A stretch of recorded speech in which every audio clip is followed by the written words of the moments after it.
My wife and I had just finished shopping for our son's 21st birthday at Northgate Mall. I went ahead to grab the truck while she stepped aside to take a call from the hospital. I didn't think twice about it. That was her life, always on call. I was almost at the vehicle when an older parking attendant approached me. "Is that your wife?" he asked quietly. I nodded. He glanced back at her, then pulled out his phone. "Sir, you might want to see this."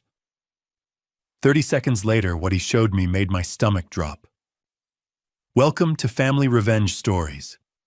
I'm truly grateful you're here. Before we dive deeper, tell me in the comments, where are you watching from today? I love seeing how far these stories travel.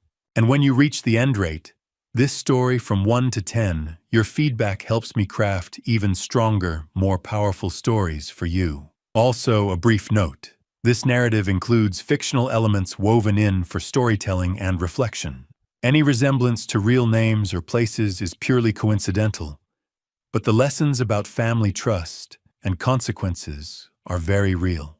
Saturday afternoons in September usually meant yard work or Seahawks pregame prep.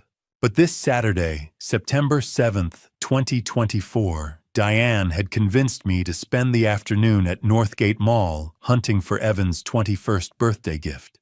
"He's not a kid anymore," she'd said that morning over coffee. "Let's get him something grown up." We'd spent 3 hours wandering through department stores, finally settling on a Tag Heuer watch that made my wallet weep. But Evan was graduating with his engineering degree next spring, and Diane insisted he deserved something that would last.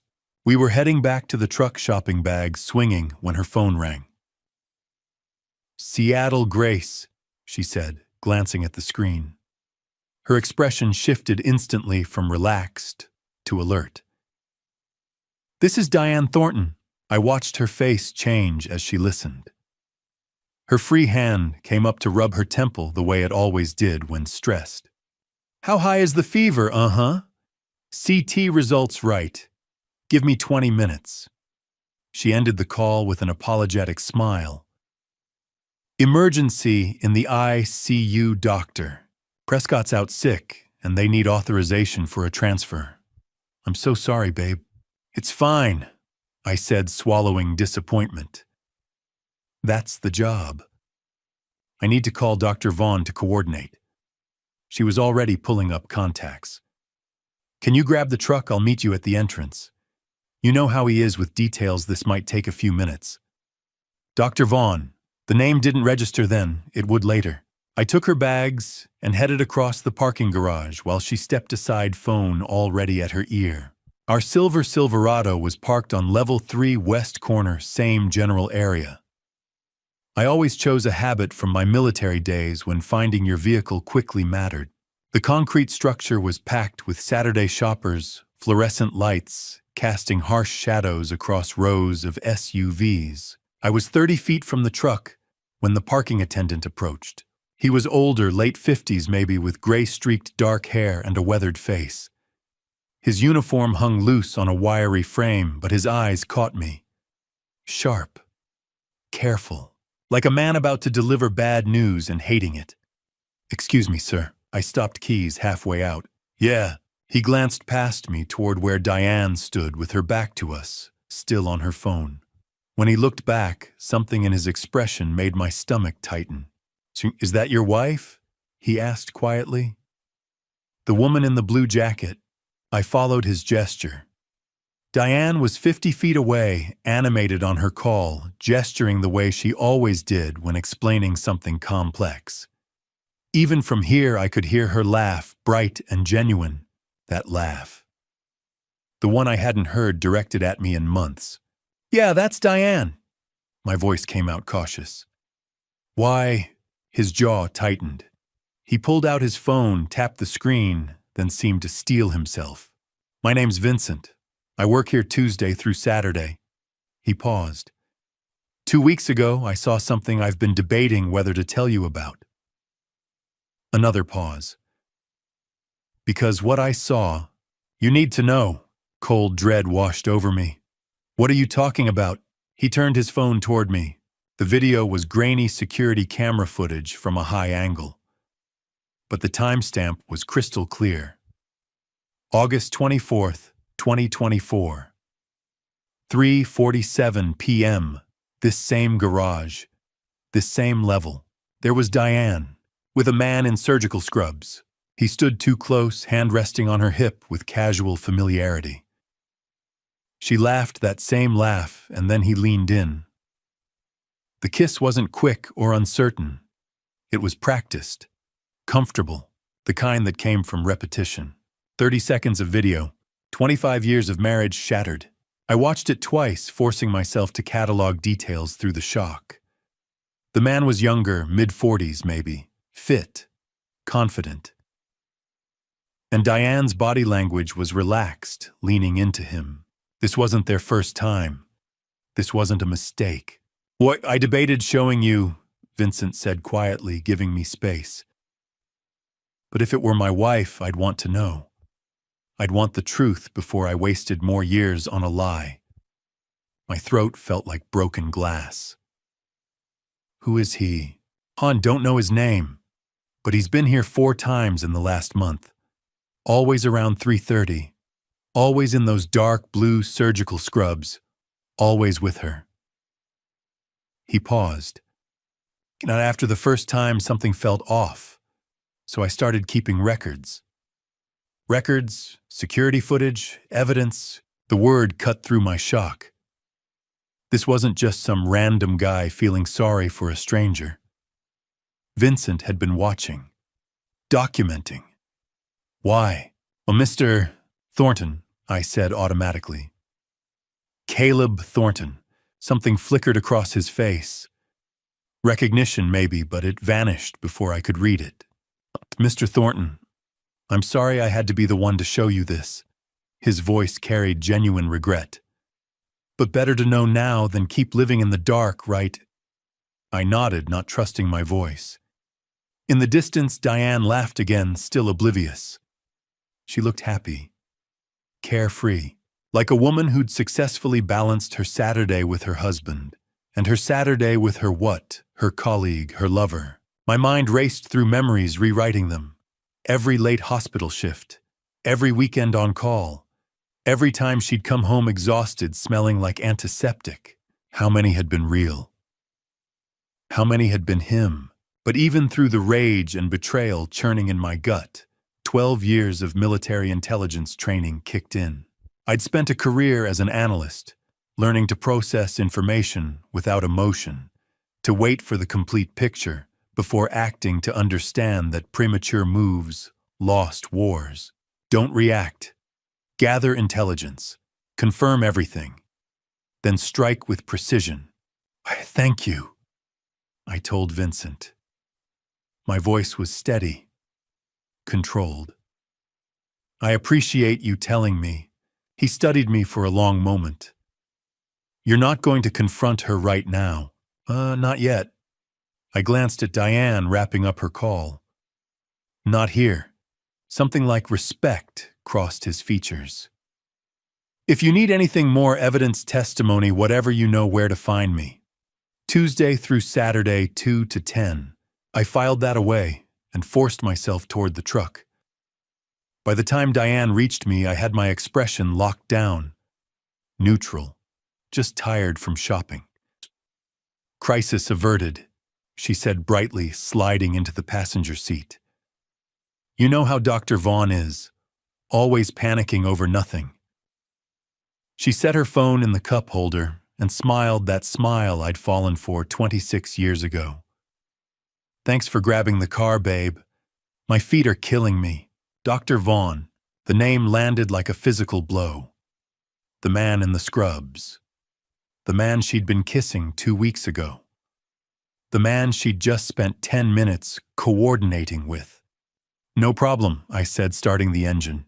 She talked the whole drive home, hospital politics. Evan's birthday plans, a new restaurant we should try. I made appropriate sounds, nodded at the right moments, even smiled when she touched my arm. But inside, everything had changed. The man who would have confronted her in that garage who would have let emotion drive his choices, demanded answers, made a scene that man died somewhere between Vincent's video and the driver's seat. The one behind the wheel now was different. Someone who understood that showing your cards too early meant losing everything. Someone who knew real victory required patience, planning, and cold calculation. Dr. Vaughn. I filed the name with everything else. The timestamps, the scrubs, Vincent's careful documentation. The way Diane said his name, familiar, casual, like someone she spoke with daily. My hands stayed steady on the wheel. My voice stayed calm, answering her questions. My face showed nothing but a tired husband after a long day of shopping. But behind that mask, a different man was taking notes, calculating, planning. This wasn't over. It was just beginning. The house was dark when we pulled into the driveway. Bellevue's suburbs had that September quiet lawn, sprinklers on timers, porch lights glowing yellow, the distant hum of I-405 fading to white noise. Normal, peaceful, a different lifetime. Diane hummed while brushing her teeth some off-key pop song. I watched through the bathroom mirror as she caught my eye and smiled, genuine, warm, nothing to hide. Long day, she said, rinsing her toothbrush. But Evan's going to love that watch. Yeah, he will. She kissed my cheek and pulled back the covers on her side. Our bed. The one we'd picked out 15 years ago. The one where we'd whispered about our son's grades and college applications and whether he was ready for the world. How much of that had been real? I went through my routine on autopilot, teeth contacts, out phone on the nightstand. Diane was already under the covers, scrolling through something on her phone. Blue light illuminated her focused expression. Then she placed it under her pillow. Not on the nightstand, not beside her, under the pillow. I'd watched her do this for months without questioning it. My alarm's too loud on the nightstand, she'd explained once. This way the vibration wakes me without disturbing you. Considerate, thoughtful, reasonable. Now I knew better. I climbed in, turned off my lamp, stared at the ceiling. The house settled with familiar creaks. The furnace kicked on. A dog barked twice down the street. Diane's breathing evened out within minutes.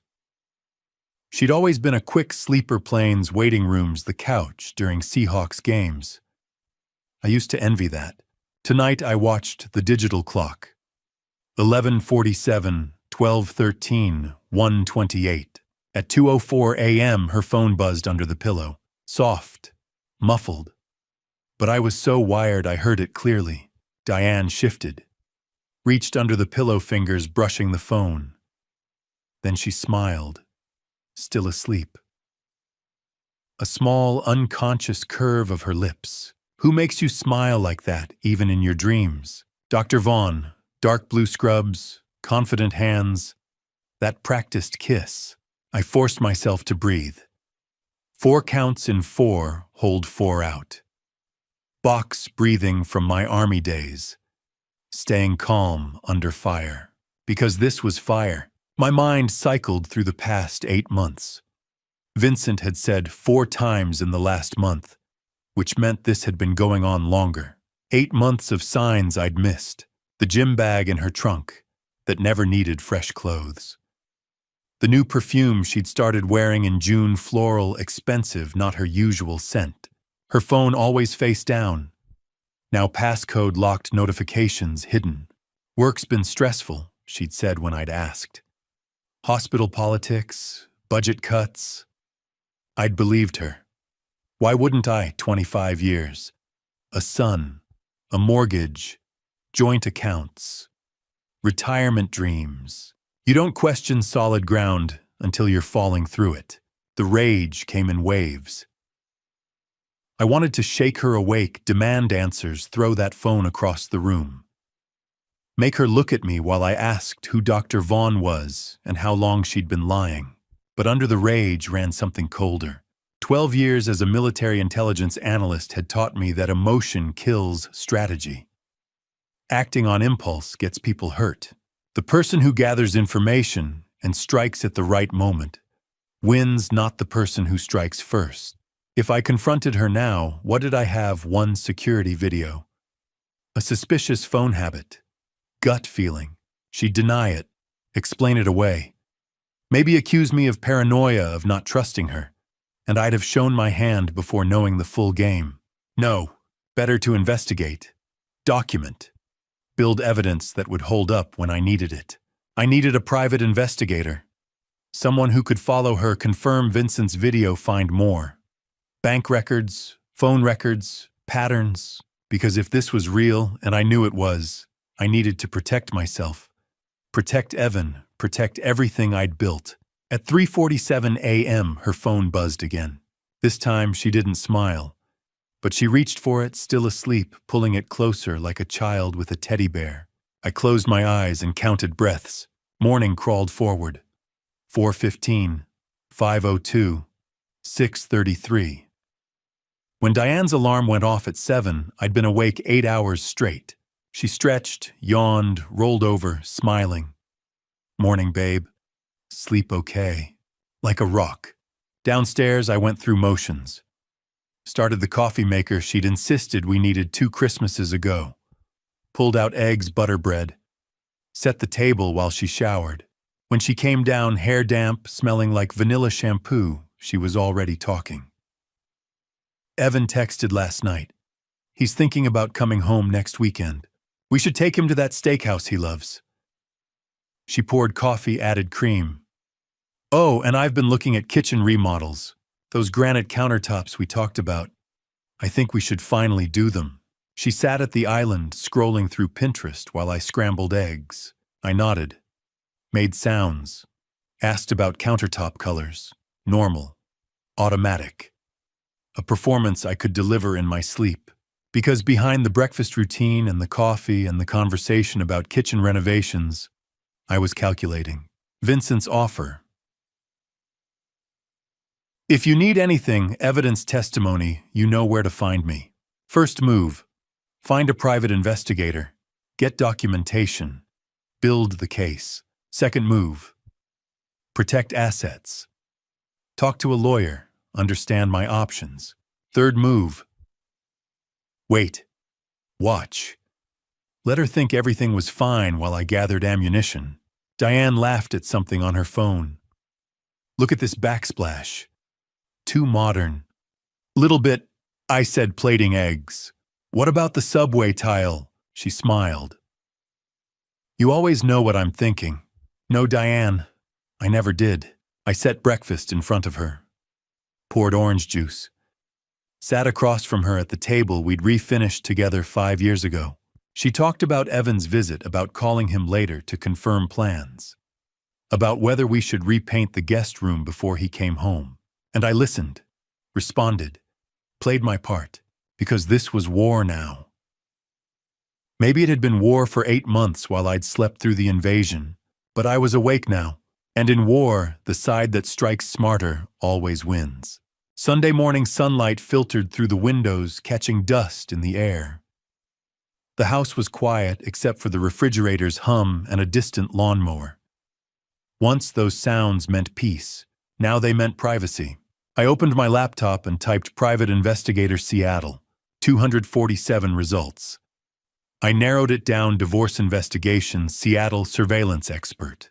30 minutes later, I found Brady Merrick. His website was clean and direct. 15 years experience, former Seattle PD, domestic cases, discretion guaranteed. No flashy promises, just competence. His office was in SoDo inside a converted warehouse. Not the cliché trench coat setup. Better. I called. Merrick Investigations. My name is Caleb Thornton. I need to hire someone. Today. A pause. What's the situation? My wife is having an affair. I need to know everything. 2 o'clock. Address is on the site. Come alone. He hung up. Brady's office was on the 3rd floor, past a yoga studio and a design firm. The door was unmarked. Inside the space was spare desk cabinets, coffee maker. No family photos, no clutter. Brady looked about 40. Lean, controlled. His eyes assessed me quickly. Former cop without question. Mr. Thornton, he said, gesturing to a chair. Tell me what you know. I gave him the outline. The parking garage footage Vincent had shown me. 8 months of warning signs. The phone hidden under her pillow. 2 a.m. messages. He asked sharp questions. Her workplace schedule, joint accounts, children. When I finished, he leaned back. You're calm. Most people aren't. I was military intelligence, I said. Emotion clouds, judgment. Something shifted in his expression. What exactly do you want? Everything. Who he is. How long. Where they meet. Financial movement, hers and his. Communications, if possible. I need something that stands in court. He nodded. $150 an hour plus expenses. 2 weeks for a full profile. I'll pay double if you do it in one. He paused. 300 plus expenses. Knowledge is leverage. Right now, she has it. He studied me, then amended the contract. 1 week. No guarantees on depth if she's cautious. Prioritize identity and financials. Fair. He stood and offered his hand. Updates via encrypted email. Password changes daily. Don't access from a shared device. Understood. At the door, he added, whatever you're feeling, don't show it. If she senses suspicion, she cleans up. I've already started. Tuesday evening brought steady Seattle rain. Diane was on the couch watching a hospital drama. I was in my office door, cracked open, waiting. At 7:47 p.m., the encrypted email arrived. A separate text delivered the password. I entered it carefully. The report opened. Brady had identified him, Dr. Preston Vaughn, 45, cardiac surgeon at Seattle Grace Hospital. Lives in a downtown condo on Westlake Avenue. Then the activity log. Monday yesterday they met at the Fairmont Olympic Hotel. Room 847 registered under his name. She entered at 2:15 p.m., exited at 4:47 p.m. 2 hours and 32 minutes. I read it 3 times. 2 hours and 32 minutes while I reviewed blueprints at a job site. While I texted her asking what she wanted for dinner. While I believed we were building a future. Tuesday today they met again. Northgate parking garage. Level 3. Physical contact observed. 8 minutes. The same garage where Vincent had first shown me footage. They were comfortable. Repeating patterns. The financial summary noted irregular transfers in our joint account. Brady was still investigating, but preliminary review suggested funds were moving. I leaned back. Dr. Preston Vaughn. A real man with a title and an address. A person who had been touching my wife, booking hotel rooms, messaging her at 2 in the morning. My chest tightened. 25 years reduced to timestamps and receipts. But beneath the pain was something colder information. Evidence. Exactly what I'd paid for. Babe Diane called from the living room. You coming? I closed the laptop. Locked it. Inhale 4, hold 4, exhale 4. Box breathing. Then I walked out and kissed the top of her head. Sorry. Work email? What are we watching? Grey's Anatomy. The one where the surgeon's marriage falls apart. The irony nearly made me laugh. I poured 2 glasses of Pinot Noir, the one she'd insisted we splurge on last month. Sat beside her on the couch we'd picked out together during the remodel. On-screen actors portrayed dramatic betrayal. Beside me, Diane leaned into my shoulder, as she had for decades. Familiar? Automatic? She had no idea I'd just read a report detailing her Monday afternoon in a hotel room with another man. I sipped wine and considered what I was becoming. A man who could sit calmly beside his wife while mentally cataloging evidence. A man who understood that confrontation now would only drive her to a lawyer, drain accounts, erase proof. A man who knew justice required patience. On television, the fictional wife discovered the affair and threw her husband out immediately. Emotional, satisfying, reckless. I took another sip. That's not how you win. Wednesday evening, I went back to the parking garage. I'd thought about it all day through a morning site inspection. where I'd barely registered the contractor's questions through lunch I didn't taste, through an afternoon of reviewing blueprints without seeing them, Vincent's careful attention, the way he'd looked at me when I'd said my name, the deliberate documentation. You don't keep records like that unless you have a reason. I found him on the 3rd level during his shift, guiding an SUV into a tight spot. When the driver left, he turned and saw me. No surprise crossed his face, like he'd been expecting this. Before I reveal what he told me in that bar, I need to ask you something. Type yes in the comments if you want to know the truth about Vincent. Type no if you think some secrets should stay buried. I need to see you're still here. Quick reminder. This story includes some dramatized details for storytelling purposes. If that's not for you, no hard feelings if you exit now. But if you're staying, buckle up. We need to talk, I said. Not here, somewhere private. He studied me for a moment, then nodded. There's a bar 3 blocks east. Murphy's. I'm off in 20 minutes. Murphy's was the kind of dive that had probably looked the same since the 70s.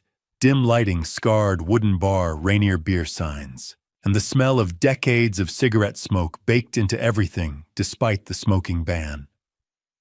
A handful of regulars hunched over drinks, minds their own business. We took a booth in the back. Both ordered beer. Neither of us touched it. I hired a private investigator, I said without preamble. He confirmed everything you showed me. The affair, the timeline, everything. I leaned forward. But what I don't understand is why you told me in the first place. You don't know me. You could have just let it happen. Stayed out of it. Vincent was quiet for a long time. His hands rested on the table, weathered and scarred working hands. His jaw worked like he was chewing words, trying to figure out which ones to spit out. I could have, he finally said. Part of me wanted to. Part of me thought maybe you deserved it, the perfect life falling apart. Why would I deserve it? Because you got everything I didn't. He met my eyes. But then I watched you. Really watched you. And I realized you didn't know. About any of it. The affair. The other thing. What other thing? Vincent reached into his jacket and pulled out a photograph. Old, creased at the edges, colors faded. He set it on the table between us. A young Asian woman, maybe early 20s, holding a baby. Beside her stood a white man in his 30s, suit and tie, hand resting on her shoulder, but not quite touching the child. I looked at the man's face. The eyes, my father's eyes. The floor dropped out from under me. His name was Thomas Thornton, Vincent said quietly. 58 years ago, he had an affair with my mother while on business in Sacramento. She was a translator at a conference. He was married, had a 2-year-old son back in Seattle. Me. He'd had me. He left before I was born. Never came back. Never sent money. Nothing. Vincent's voice was flat, decades of pain compressed into monotone. My mother raised me alone. Worked 3 jobs. Never told me his name until I was 15. When I finally tracked him down and showed up at his office, you know what he said? I couldn't speak. He said, I have a family. I have a son. You're a mistake. Don't come back here. If you tell him, I'll destroy you and your mother. Vincent's hands clenched. So I didn't. For 43 years I kept that secret. My mind raced. My father, the man who'd taught me to throw a football, who'd come to every little league game, who'd worked overtime to pay for college, had done this. Had another son he'd threatened into silence. How did you find me? I managed. Vincent pulled out another document. A DNA lab report. My name at the top. His at the bottom. Probability of half-sibling relationship 99.97%. 3 years ago, I took a DNA sample from a coffee cup you left at a construction site. I was a licensed private investigator back then, mostly retired now, but I still had connections. Once I confirmed it, He trailed off. I didn't know what to do. Part of me wanted to confront you. Part of me wanted to see if your perfect life was really perfect. Part of me just wanted to protect you from getting hurt the way I did. So you took a job at the parking garage 6 months ago, after I'd watched you for a while, learned your routine, your wife's routine. His expression darkened. 4 months ago, I saw her with Preston. I recognized the signs, the looking over shoulders, the quick touches, the practiced way they moved together. I've done enough domestic surveillance to know what cheating looks like, and you kept watching. I kept records, photos, timestamps, because I thought if it came to it, you'd need evidence, the kind that holds up. He paused. And because I knew what it felt like to be lied to about family, I couldn't let her do that to you without you knowing. My brother. This stranger was my brother. Brady Merrick, I said slowly. The PI I hired. Is he my son? Vincent's mouth twisted. When you called looking for an investigator, I told him to take your case, to do it right, to help you the way I couldn't help myself all those years ago. We sat in silence. Two men who shared DNA and nothing else, connected by a father who'd failed us both in different ways. I'm sorry, Vincent finally said, for all of it, for how you found out, for... Don't. I cut him off. You gave me the truth. That's more than he ever did for either of us. Something shifted in his expression. Relief, maybe, or the beginning of understanding that we were on the same side. He cleared his throat. There's something else. Brady found it in his preliminary investigation. What? His money. Your wife and Preston, they're not just having an affair. They're moving money. Significant amounts. From your joint accounts into something else. My blood went cold. How much? Brady's still tracking it. But based on what he's seen so far, Vincent met my eyes. Enough that this isn't just about betrayal anymore. It's fraud. And just like that, everything changed again. This wasn't just my wife cheating. It was something much worse. Thursday evening, Vincent asked me to come to his apartment. There's something you need to see, he said on the phone, voice measured. Not urgent, controlled. The kind of tone that meant bad news was coming, but it would be delivered carefully. I'd already had enough bad news for one lifetime. His place was in Capitol Hill, an old brick building squeezed between coffee shops and vintage stores. 3rd floor. No elevator. The hallway smelled of garlic and damp carpet. Vincent opened the door before I knocked. Come in. I stepped inside and froze. The wall opposite the entrance was covered floor to ceiling. Photographs. Dozens. Maybe hundreds. Surveillance shots, some grainy, some crisp. Diane's face appeared over and over, entering hotels, sitting in cafes, laughing, touching a man's arm, getting into cars I didn't recognize. Between the photos were printed bank statements, business registrations, and timeline charts connected with red string. In the center was an 8x10 photo of Dr. Preston Vaughn in surgical scrubs, smiling easily at the camera. Jesus, I whispered. Vincent closed the door. I know how it looks. But this is how investigations work. You map it until the whole pattern shows. I moved closer, drawn to the upper left corner of the wall. February 14th. Valentine's Day. Diane entering the Fairmont Olympic Hotel at 2:17 p.m. Another photo of her leaving at 5:43 p.m. 3.5 hours. I had been in Redmond that afternoon. Site inspection. I'd texted her around 6 asking about dinner. She'd said she was exhausted and wanted takeout. She'd been with him. 8 months, Vincent said quietly.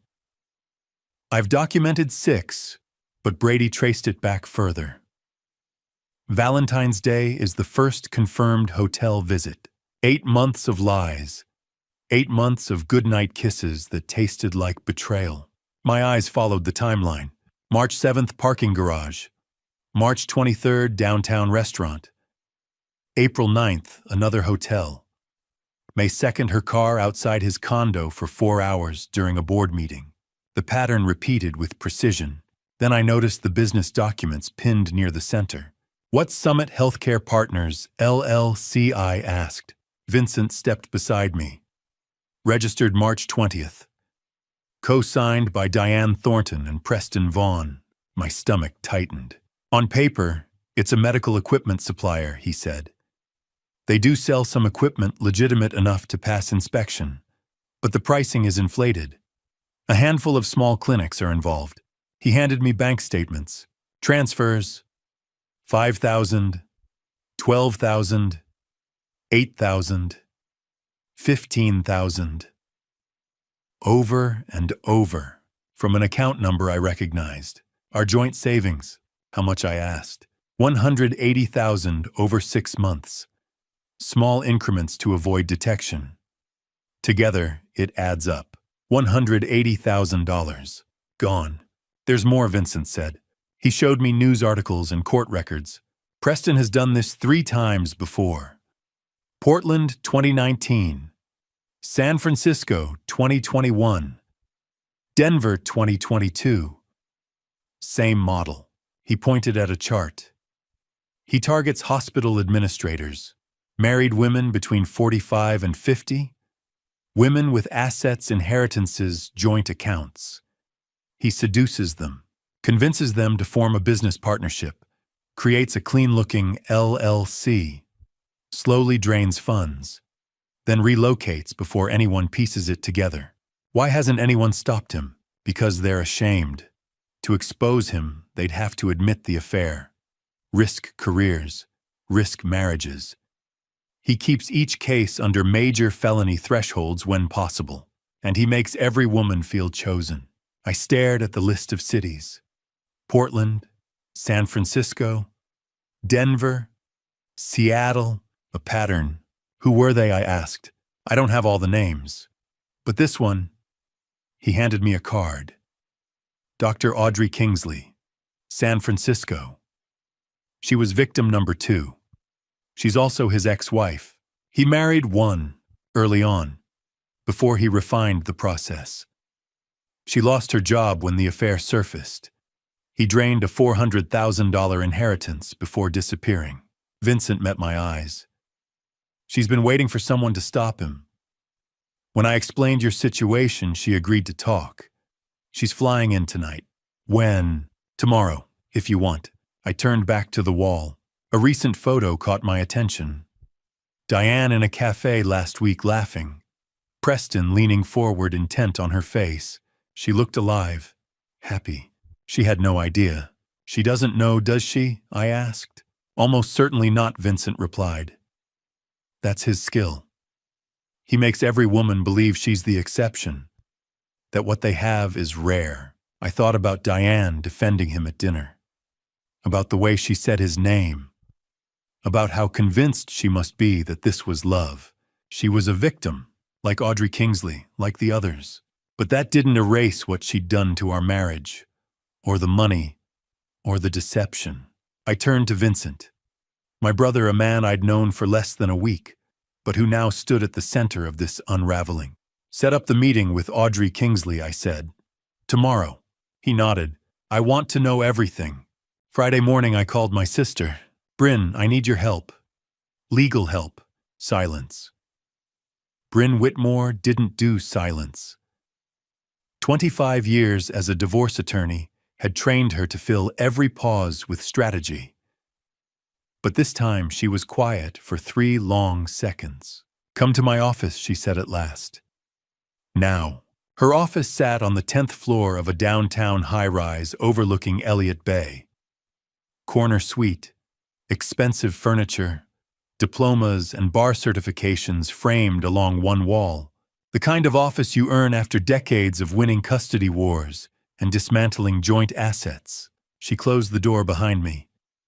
Bryn was 4 years older, sharp-featured gray threading through her dark hair, gray she'd stopped dyeing years ago. Gray makes opposing counsel underestimate me, she used to say. Sit, she said now. Talk. So I did. I told her everything. The parking garage footage. Vincent, the half-brother I never knew existed, born from our father's affair 58 years ago. The wall of surveillance photos. 8 months of lies. Preston Vaughan's pattern of seduction and financial manipulation in 4 cities. The LLC Summit Healthcare Partners, co-signed by my wife and her lover. $180,000 siphoned from our joint account in small, deliberate transfers. Bryn didn't interrupt. Her face moved through shock anger, then settled into the cold focus I'd seen in courtrooms. When I finished, she said one word, bastards. Then she opened her laptop. Here's where you stand legally, she said. You have grounds for at-fault divorce based on adultery. Washington is technically no fault, but documented adultery still influences asset division in certain contexts. The financial transfers strengthen your position significantly. And if that LLC involved interstate electronic transactions, we're looking at potential federal wire fraud. What are my options? She didn't hesitate. Monday morning, we file for divorce. We cite adultery and financial misconduct. At the same time, we file an emergency motion to freeze all joint accounts. That prevents her from moving or hiding additional funds. She paused, studying me. What do you want, Caleb? Not the legal answer, the real one. I'd already decided. I want the house. I want every dollar back. And I want her to understand exactly what she destroyed. Bryn's gaze sharpened. You're not asking for fairness. I'm asking for precision. She smiled slightly. Good.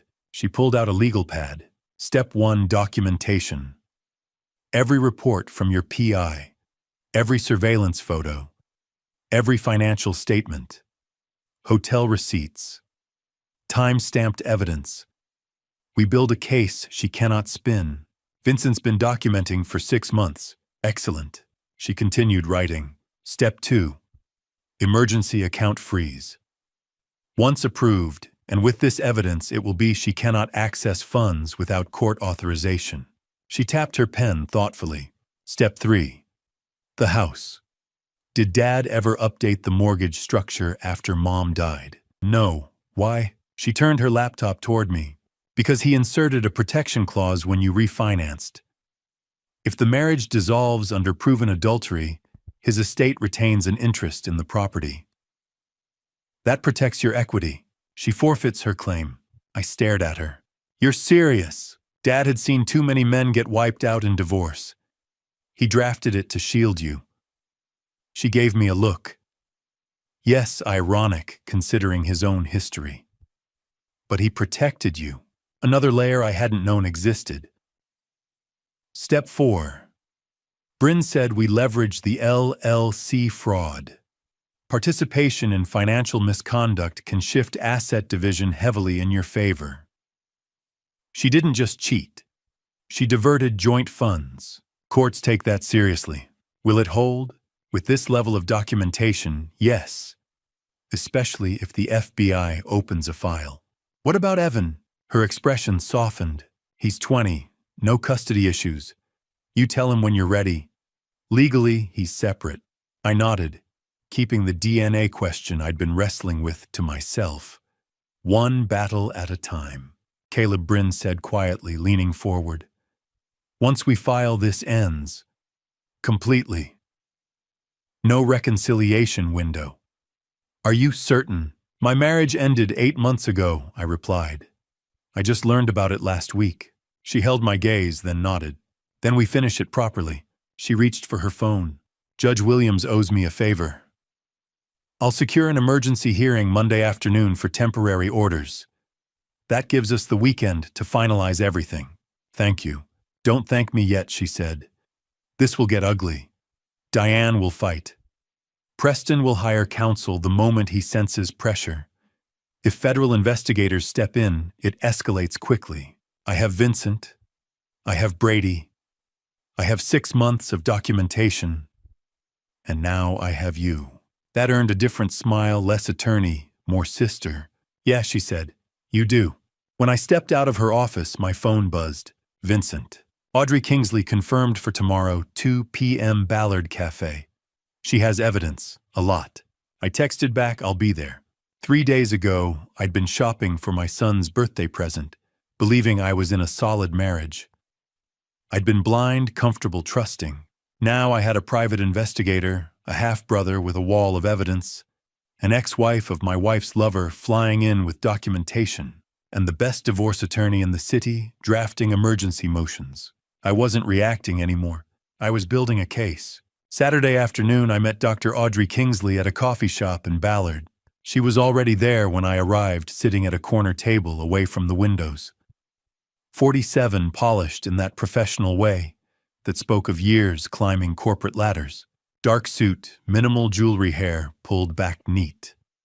But it was her eyes that told the real story, tired in a way that sleep couldn't fix, the kind of exhaustion that came from surviving something that should have destroyed you. Mr. Thornton. She stood as I approached, offered her hand. Firm grip, steady eye contact. Whatever Preston had done to her, she hadn't let it break her completely. Thank you for agreeing to meet, I said, sitting across from her.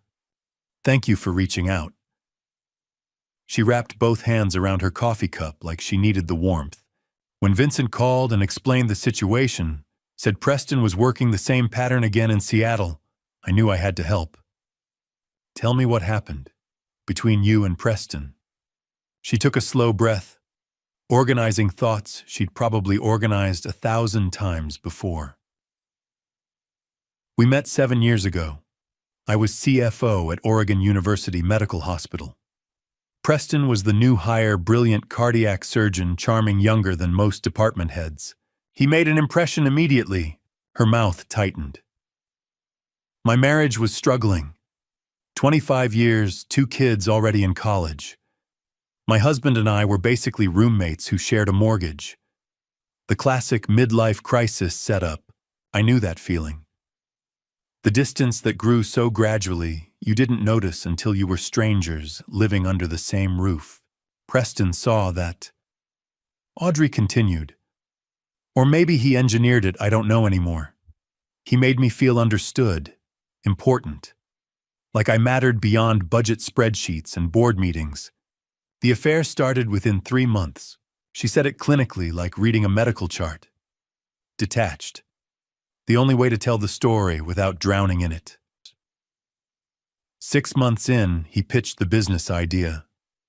A medical equipment company we'd source better quality supplies at lower costs, improve hospital procurement, make millions in the process. He called it a partnership between clinical expertise and financial management. Made it sound revolutionary. And how much did you invest? $400,000. My mother's inheritance. Everything she'd left me. Her jaw clenched. The equipment was real. The company was legitimate on paper. But the prices Preston charged were inflated by 3, sometimes 400%. And the contracts he negotiated somehow always seemed to benefit his other ventures. When did you realize? Too late. By the time I started asking questions, Preston had already structured everything to look like I was the one manipulating hospital contracts. When the internal investigation started, he had his lawyers ready. They convinced the board it was mutual misconduct, that I was equally guilty. I had to sign an NDA to avoid criminal charges. Her hands trembled slightly around the cup. My husband filed for divorce when everything came out. The hospital terminated my position. I lost my job, my marriage, my reputation, and $400,000. Preston moved to San Francisco with a clean record and a new position, and did it again. See, at least twice more that I can confirm. San Francisco, then Denver. Maybe others I don't know about. She pulled out a folder from her bag. I've been building a file. Breaking my NDA could cost me legally, but I'm tired of watching him destroy people. She opened the folder.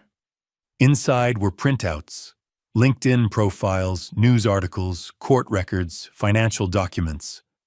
Photos of 3 women besides herself, all professional, well-dressed 40-something. All with that same tired look in their eyes. San Francisco, hospital administrator. Divorced, lost approximately $300,000. Denver, another hospital administrator. Same story, $250,000 gone. And now your wife in Seattle. The pattern was crystal clear when laid out like this. Hospital administrators, late 40s, married, assets.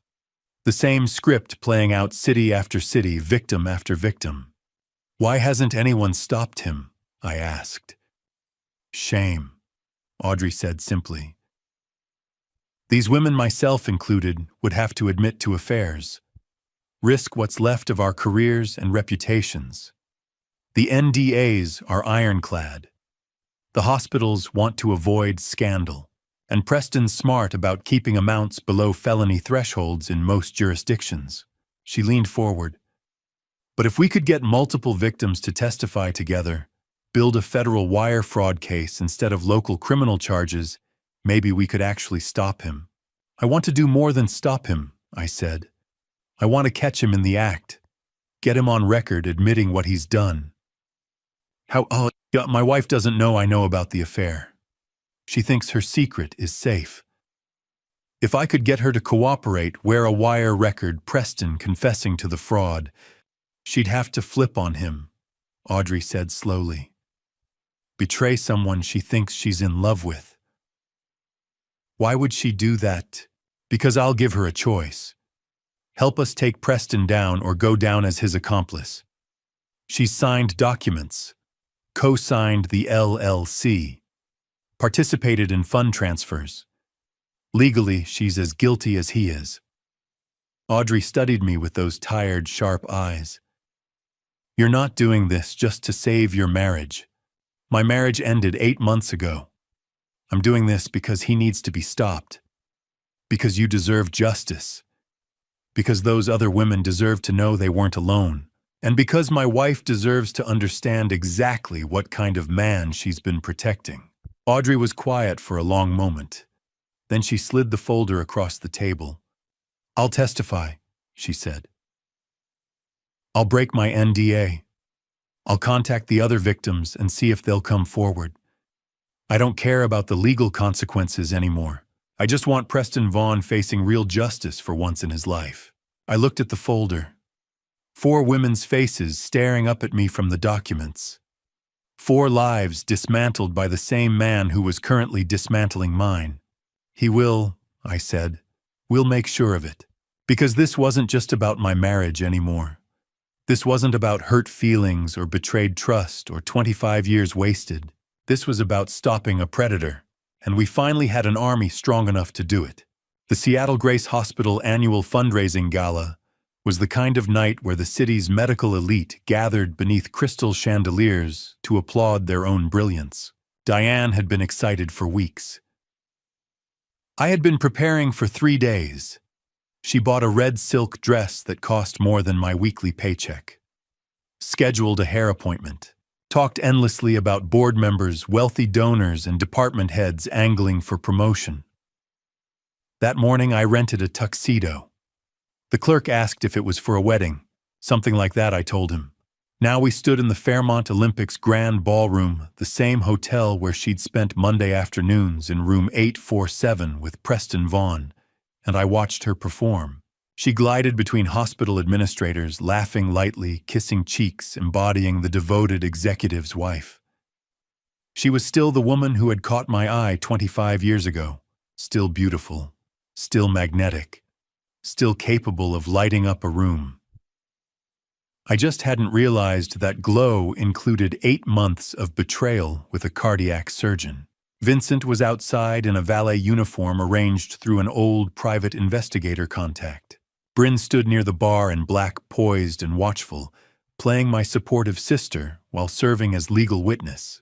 Under my rented tuxedo shirt pressed flat against my chest, a recording device captured everything. Washington was a one-party consent state. Every word spoken tonight would be documented. There's Dr. Vaughn, Diane said, touching my arm. Her eyes had already found him across the room. They always did. I should introduce you. He's been incredibly helpful with board politics. Lead the way. She laced her fingers through mine, her wedding ring flashing beneath the chandeliers, and guided me through the crowd. Preston stood at the bar among surgeons in tailored suits, radiating the confidence of men who held beating hearts in their hands. He was tall, fit, composed, the kind of doctor patients trusted instantly. His gaze found Diane before we reached him. I saw it recognition heat, then the swift shift to professional neutrality. He was practiced. Comfortable, Dr. Vaughn, Diane said warmly. This is my husband, Caleb Thornton. He extended his hand. Mr. Thornton. A pleasure. His grip was firm. His eyes assessed me in seconds, construction worker mid-50s, not part of this world. I watched him dismiss me as harmless. Diane speaks highly of you, I said evenly. She's invaluable to the hospital. He replied, smiling at her in a way that suggested something private. I'm sure. I let silence linger. She's told me so much about you these past few months. I feel like I already know you. A flicker crossed his face. Your work, I continued casually. Your investment advice. Your ventures, Summit Healthcare Partners. Diane mentioned your co-founders. The color drained from him. Diane's grip tightened. Caleb. I've been studying how that company operates, I said, lowering my voice slightly. Pricing structures, vendor contracts, transfer patterns. Construction teaches you to respect documentation. I don't know what you're implying, Preston said. I know everything, I replied quietly. Every meeting, every transfer, every hotel room. Fairmont Olympic. Room 847. Monday afternoons, 2.5 hours on average. Summit Healthcare Partners, registered March 20th. Co-signed by you and my wife. $180,000 transferred from our joint accounts in 6 months. Diane made a small, strangled sound. Preston's charm dissolved. His eyes hardened. You don't know what you're dealing with. Try me. He leaned closer, voice sharp. I have friends, board members, city council. I'm a respected cardiac surgeon. You're a construction worker. His lip curled faintly. Who do you think they'll believe? I smiled. Because he had just handed me exactly what I needed, recorded, preserved. Let's find out, I said. Then I raised my voice just enough for nearby guests to glance over. Very nice meeting you, Dr. Vaughn. Enjoy the evening. I turned and walked away without looking back, leaving them frozen beneath crystal light and polished marble. Behind me, panic spread in subtle ripples. Vincent stood near the entrance, arms crossed, watchful. He caught my eye and gave a single nod. Phase 1 was complete. I stepped outside into the cool night air, the ballroom's music muffled behind heavy doors. My pulse finally began to slow. Everything had unfolded exactly as planned. Diane followed minutes later, her heels striking the pavement sharply. What have you done? She demanded, voice trembling. Nothing, I said calmly. Yet. The car waited at the curb. Vincent opened the door for her with professional neutrality, as though he were just another valet, not a witness to a collapsing marriage. Inside, the silence was suffocating. You're embarrassing yourself, she hissed. You have no idea how powerful Preston is. I'm aware, I replied. She stared at me, searching for uncertainty. She found none. Caleb, she said, softer now. We can talk about this at home. We are talking. Her mask slipped just slightly. Fear crept into her eyes. What she didn't know was that the device under my shirt was still recording. Every accusation, every threat, every admission. The legal battle ahead would not rely on rumors or whispered suspicions. It would rest on evidence, financial records, corporate filings, transaction logs, and now recorded words spoken in anger. She thought tonight had been about humiliation. It hadn't. It had been about leverage. Vincent handed me the car keys at the valet stand. His eyes asked a silent question. "You okay?" I gave him a single nod. "It's done." Diane followed me across the parking garage without speaking. Her heels clicked against concrete, echoing in the cavernous space. Still in shock, maybe, or already calculating her next defense. I opened the passenger door for her, 25 years of muscle memory, and she slid in mechanically, that red dress pooling around her legs.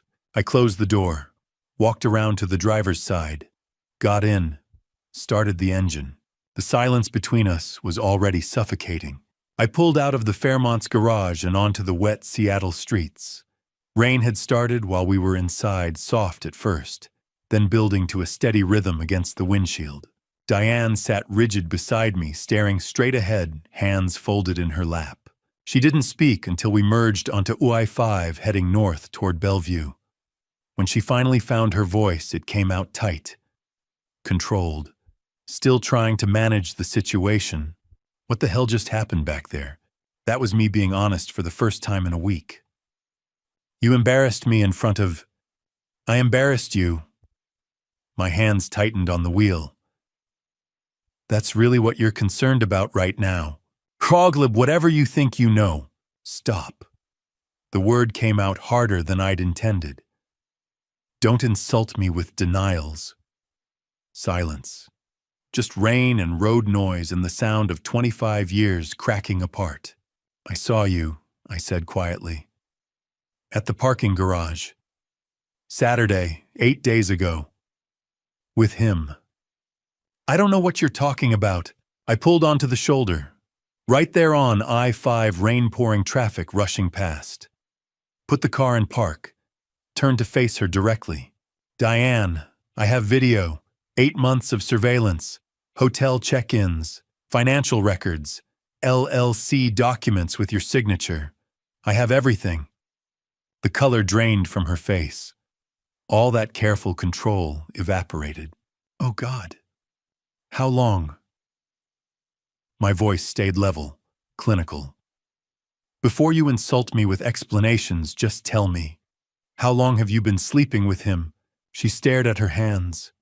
Her wedding ring caught light from passing headlights. 8 months, she whispered. "Since February." "Valentine's Day. How romantic." "Caleb, please." "And the money." "The $180,000 you stole." He said it was an investment. I pulled Audrey's folder from inside my jacket. Dropped it in her lap. "He's a professional con artist. Open it." Her hands trembled as she opened the folder. I watched her face as she read. Watched the horror settle in. Photos of 3 other women. Portland, San Francisco, Denver. All hospital administrators. All married. All mid-40s. Same pattern. Same promises. Same lies. "No, this can't be. Preston wouldn't." I showed her my phone. Screenshots Brady had recovered from cloud backups. Preston's messages to previous victims. "You're the only one who understands me. We can have a real future together. Just trust me with this investment." Word for word identical to messages he'd sent her. She scrolled through them, hands shaking. I watched the fantasy shatter. Watched her realize she'd never been special. Just another mark in a pattern going back years. He doesn't love me. Hollow. Broken. No. He never did. No. I destroyed everything for... Her voice cracked. "Oh God. Oh God, what have I done?" She started crying. Deep, wrenching sobs. I felt nothing. "I want you out of the house by tomorrow." "Well, I filed for separation. Bryn's my attorney. Monday the court freezes our accounts. Divorce papers come next week." "You can't just..." I can. You committed adultery, financial fraud, theft, 8 months of lies. I paused. Maybe longer. She went very still. What do you mean? Evan. I kept my eyes on the road as I pulled back into traffic. He's not mine, is he? Silence. I'm type O, you're type B, Evan's type A. That's genetically impossible if I'm his biological father. Caleb, please. Who was it? Someone before we married. Does it even matter anymore? She didn't answer, just kept crying. 20 minutes later, I pulled into our driveway. The house I'd bought. Renovated.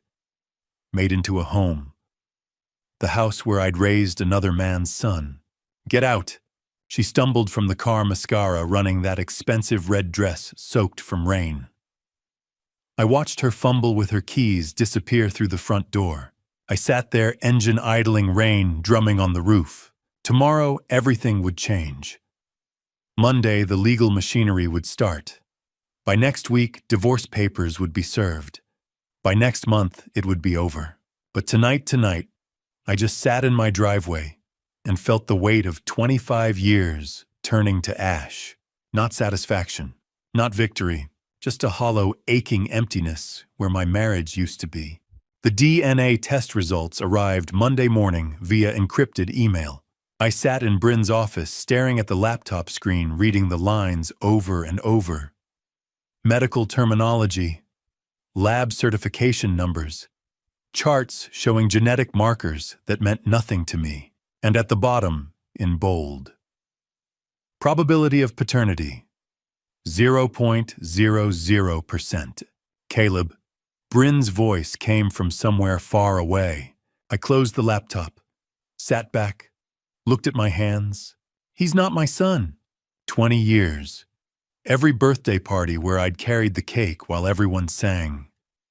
Every baseball game where I'd taught him to swing level, keep his eye on the ball. Every parent-teacher conference where teachers told me what a good kid he was, how proud I must be. Every time he'd said, "I love you, Dad," before bed. I'm so sorry, Bryn said quietly. Are you? I stood, walked to the window. Downtown Seattle stretched below buildings and traffic and people living their normal Monday mornings. Because I'm not sure how I'm supposed to feel right now. However you feel is valid. The blood types, I said, still staring out the window.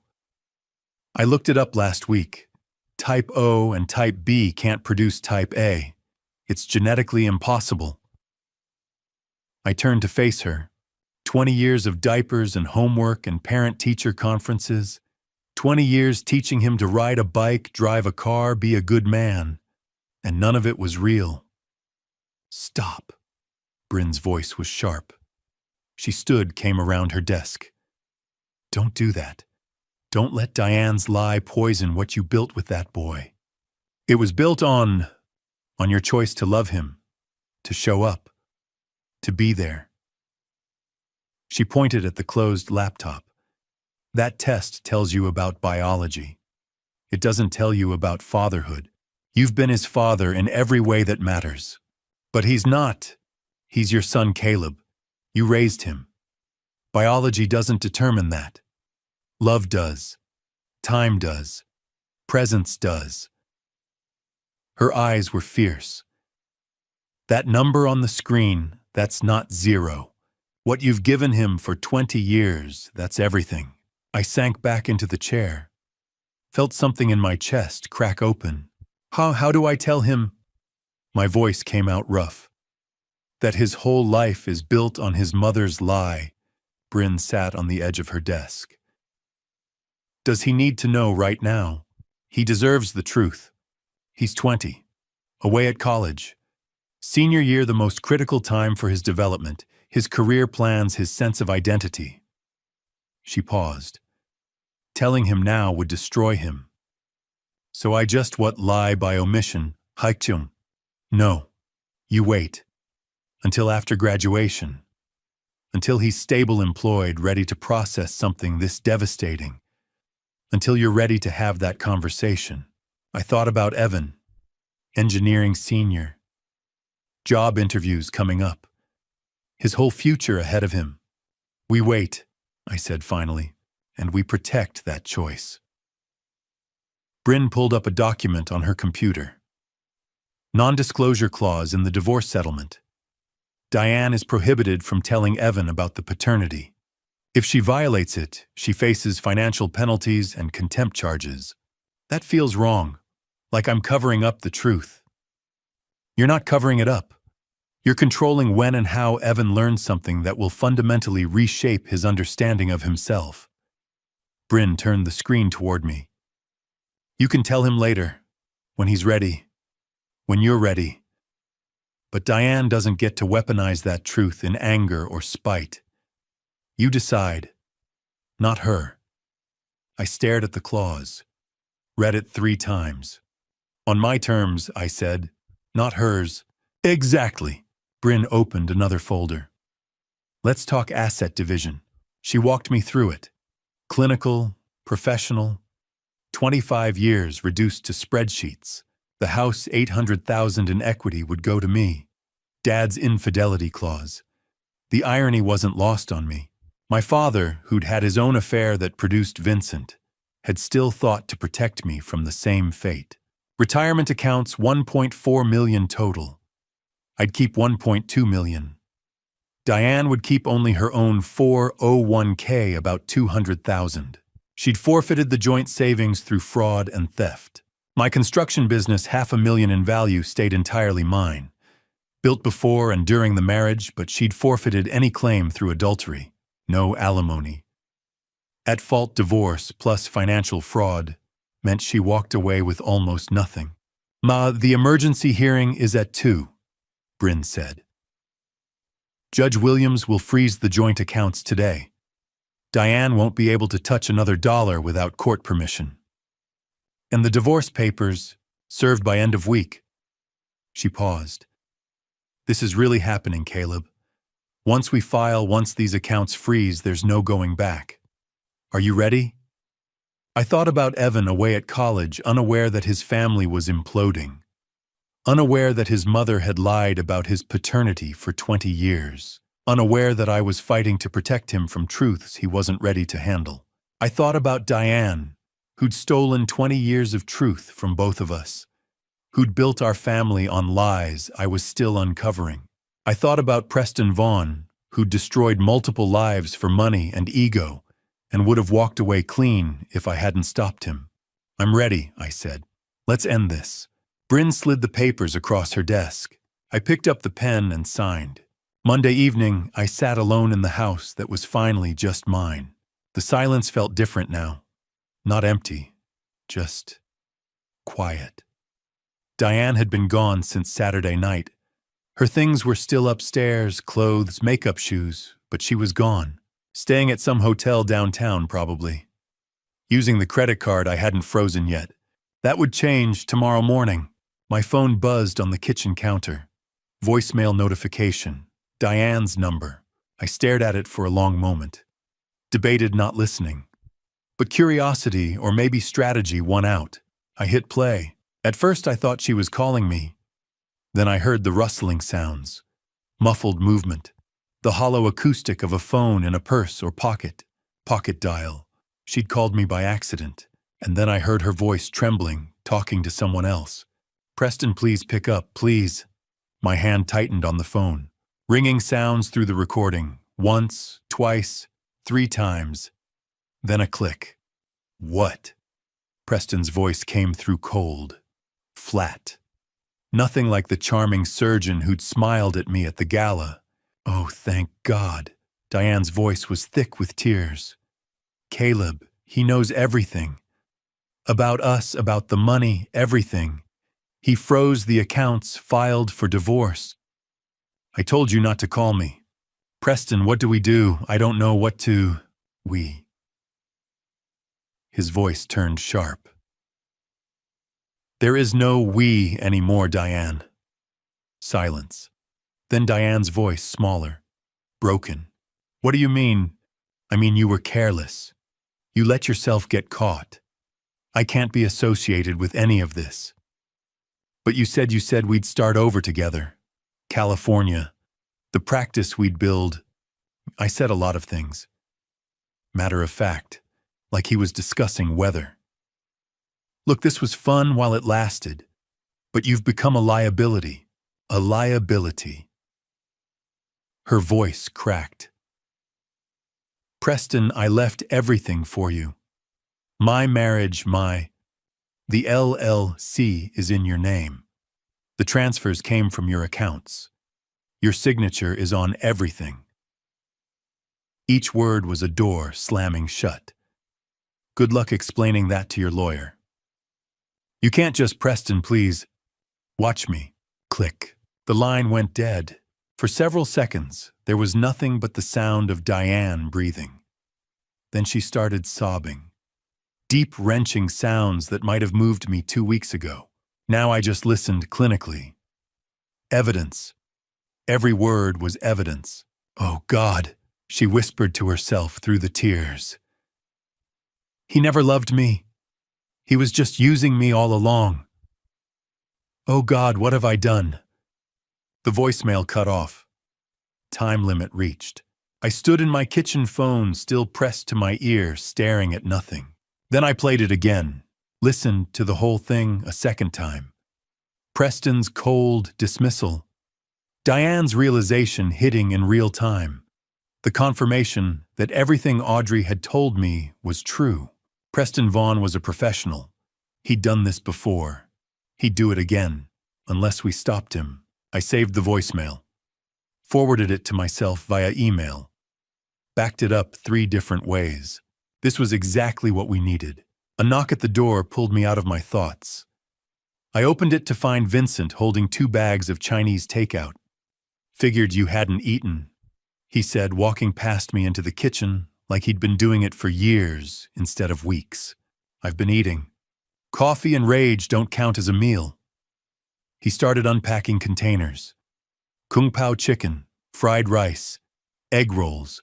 Despite everything, I almost smiled. Since when are you my nutritionist? Since I'm your brother and somebody needs to make sure you don't self-destruct. He grabbed plates from the cabinet, somehow already knew where they were. You look like hell, by the way. Thanks. What are brothers for?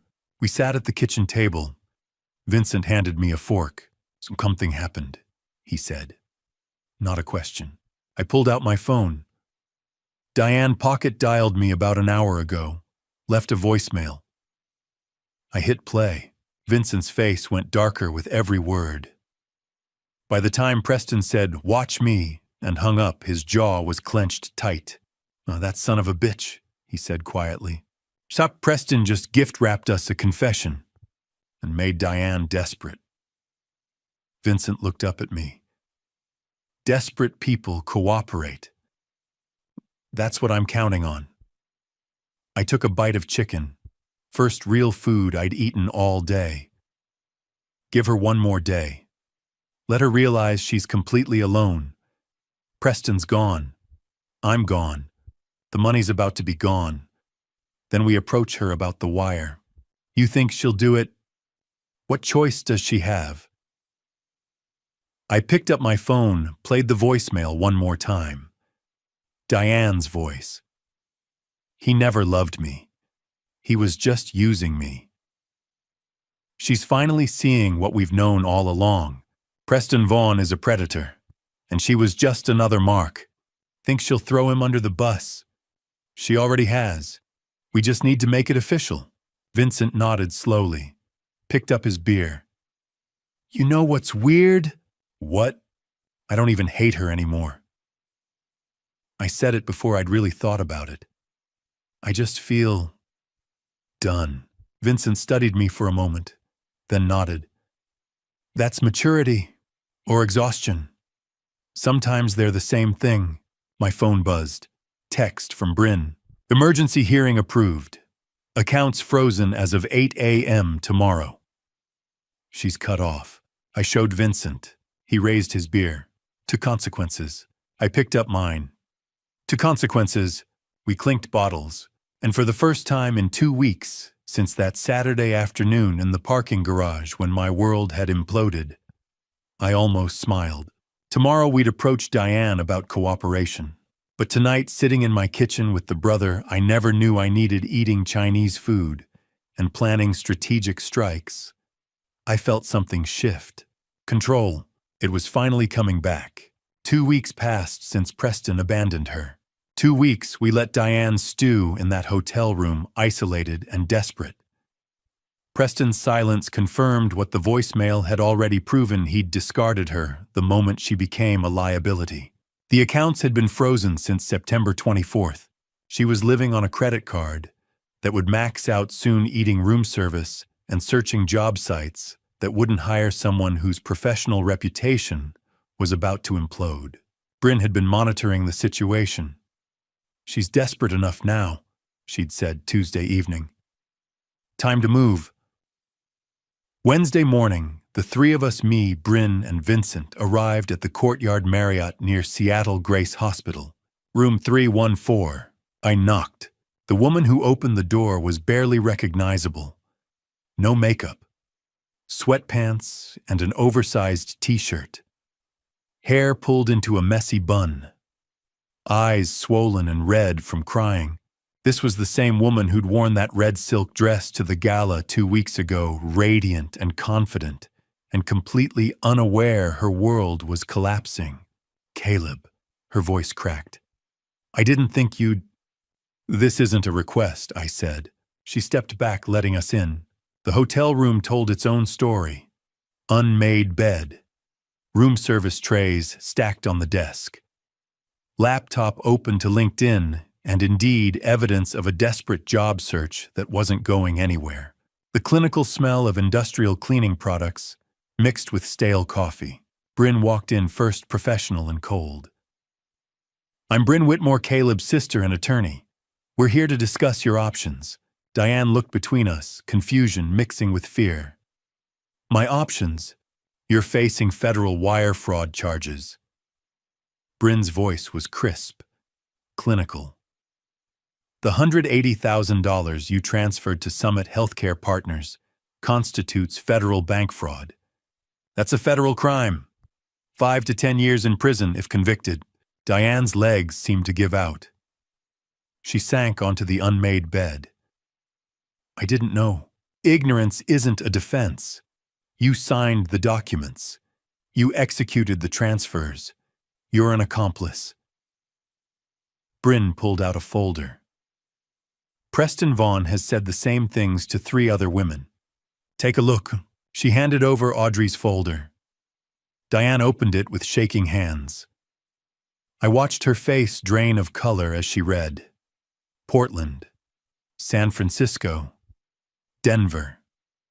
3 women before her. Same pattern. Same lies. Same promises.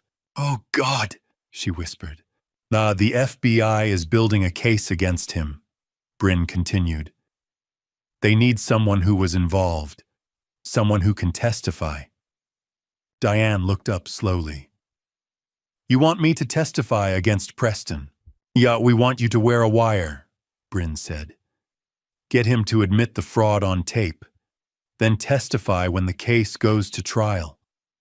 He'll destroy me." I spoke for the first time since entering. "He already destroyed you." My voice was calm, factual. Not cruel, but not kind either. "You lost your husband. You're about to lose your home. Your reputation is gone. Preston doesn't care about you. He hasn't called back because you're no longer useful to him." Diane flinched like I'd slapped her. "Here are your options," Bryn said. "Cooperate and we can keep this quiet. Immunity deal, sealed records, no publicity.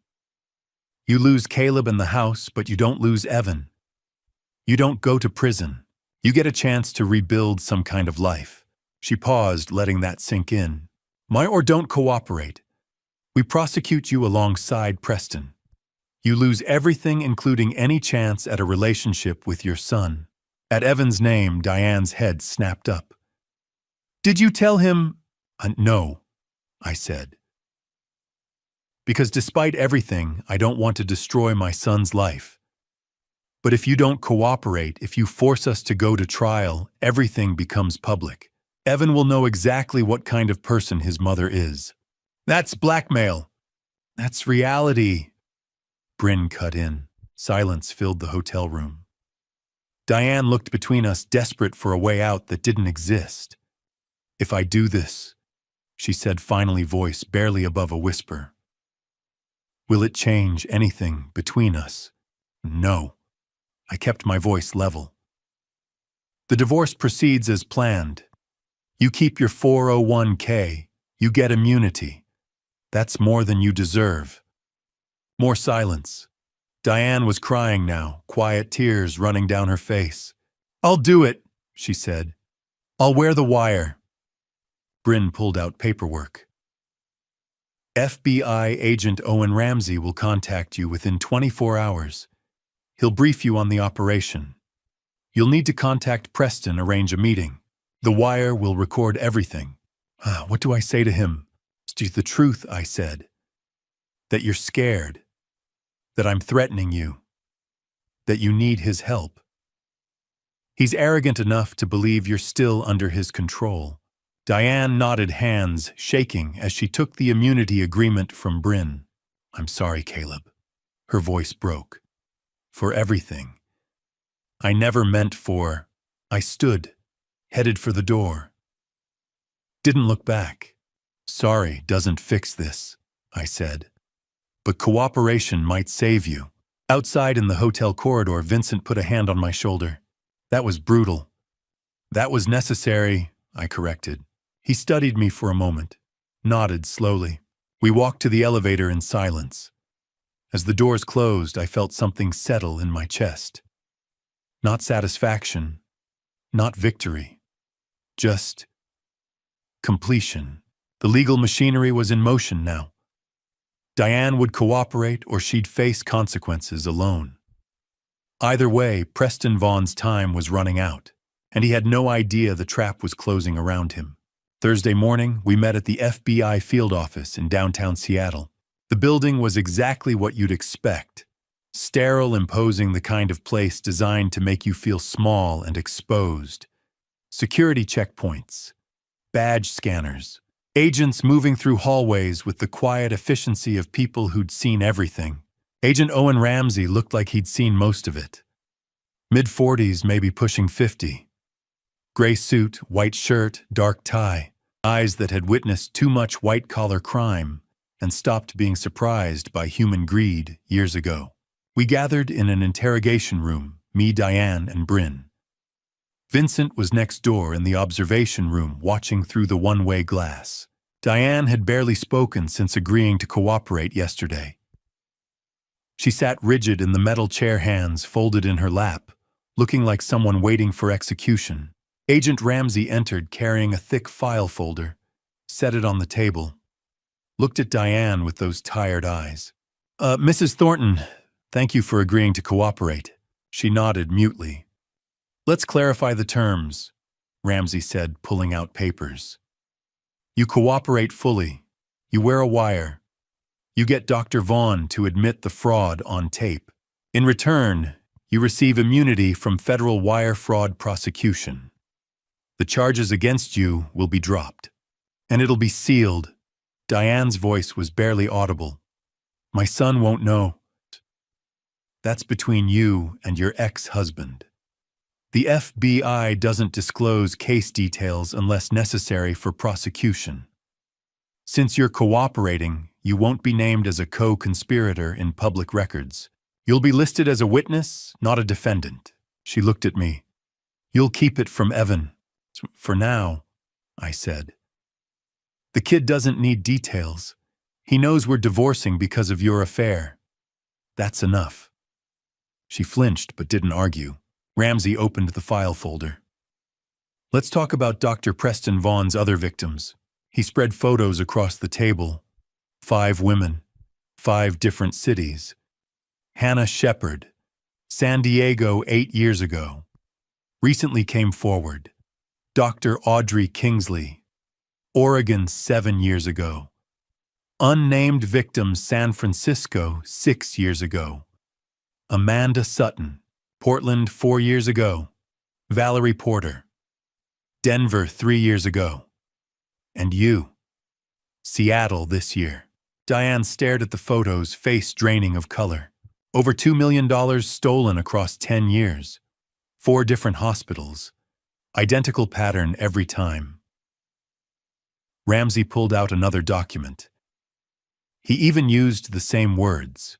He showed Diane a comparison sheet. Messages Preston had sent to each victim. Preston to Audrey. You're the only one who understands me. Preston to Amanda. You're the only one who understands me. Preston to Diane.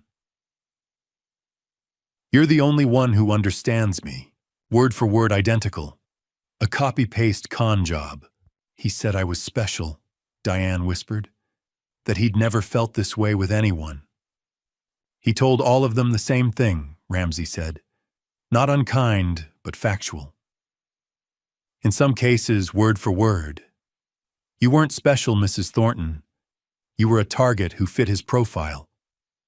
She looked like she might be sick. Here's how this works, Ramsey continued. This afternoon, you'll call Dr. Vaughn.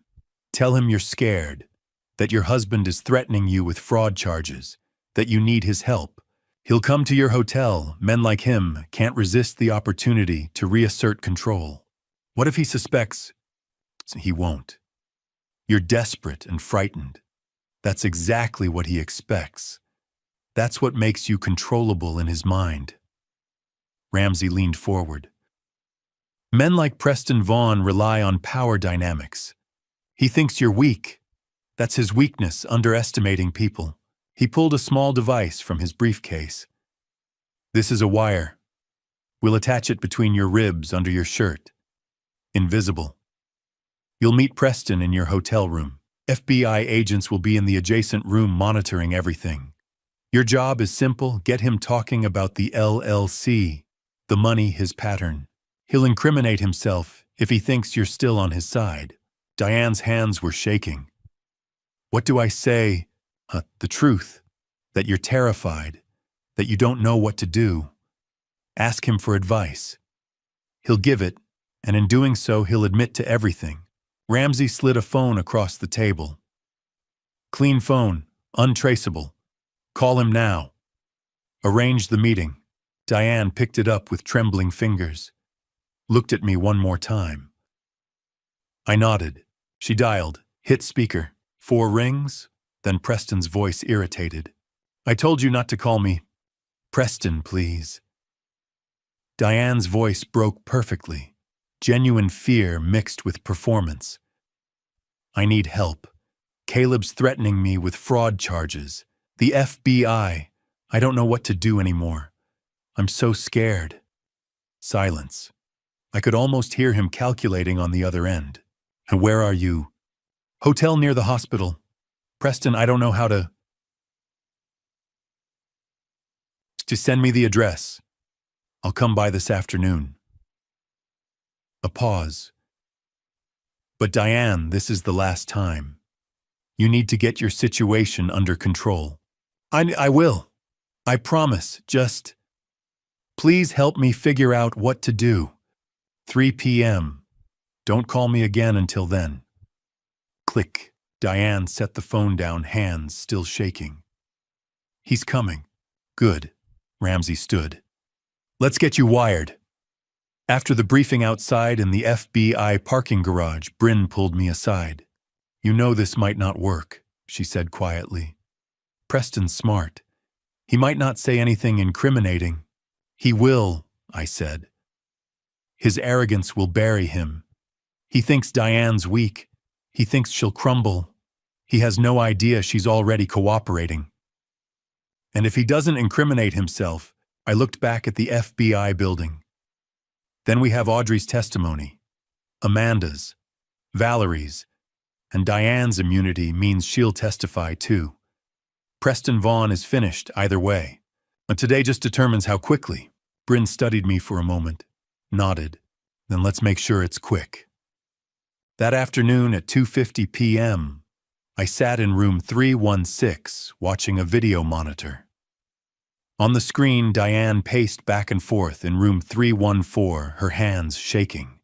She'd been in there alone for 10 minutes, waiting. Agent Ramsey stood beside me, one hand on his earpiece, his voice barely a whisper into his mic. "Remember what we discussed, Mrs. Thornton? Let him talk. Don't push. Just listen." On the screen, Diane nodded. She looked exhausted. The red dress from the gala was long gone. Today she wore jeans and a plain sweater.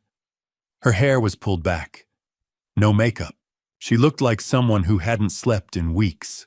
Vincent stood behind me, arms crossed. Bryn was beside him, taking notes on her tablet. None of us spoke. At 2:55 p.m., there was a knock on the door of room 314. Diane jumped. Her hand went to her ribs where the recording device sat hidden beneath her sweater. Then she walked to the door and opened it. Preston Vaughn stepped inside. He wore surgical scrubs under a jacket he must have come straight from the hospital. His expression was cold, impatient. "This better be important, Diane. I've got surgery in 2 hours." Diane closed the door behind him. Her voice was small, frightened. "Caleb knows everything." Preston's jaw tightened. He glanced around the room as if checking for cameras. Then he turned back to her. "What do you mean, everything?" "He knows about us. He knows about the money. He showed me files, photos. He says you've done this before." "He's lying." "To other women? In Portland, San Francisco, Denver?" Preston's face darkened. He stepped closer to Diane, his voice dropping. "Your husband is fabricating stories because he's angry. That's what bitter men do when they lose." Diane shook her head. She was crying now. "He froze our accounts, Preston. He filed for separation. He says I helped you steal money, that I signed documents. It was a legitimate business investment. That made me part of a fraud scheme." Preston grabbed her arm. Not hard, but firm enough to make her flinch. "Listen to me. Summit Healthcare Partners was a real company. We sold medical equipment at competitive prices. If your husband is trying to turn that into something criminal, he's desperate." Diane pulled her arm free. Her voice broke. "Then why did you stop answering my calls?" Preston went still. "Why did you tell me you loved me, and then disappear the second Caleb confronted you at the gala?" "I needed time to think." "You needed time to run." Preston's mask slipped. "Just for a second. Long enough for me to see the man beneath the surgeon's confidence. The con artist. The predator. What do you want from me, Diane?" "I want the truth." Her voice was shaking, but she held his gaze. "How long were you planning this? How many women have you done this to?" Preston exhaled slowly. He walked to the window, his back to her. When he spoke again, his tone was different. Colder. More calculated. "You weren't the first, and you won't be the last." In room 316, Ramsey leaned forward. Vincent's hand tightened on my shoulder. On the screen, Diane stood frozen. "What?"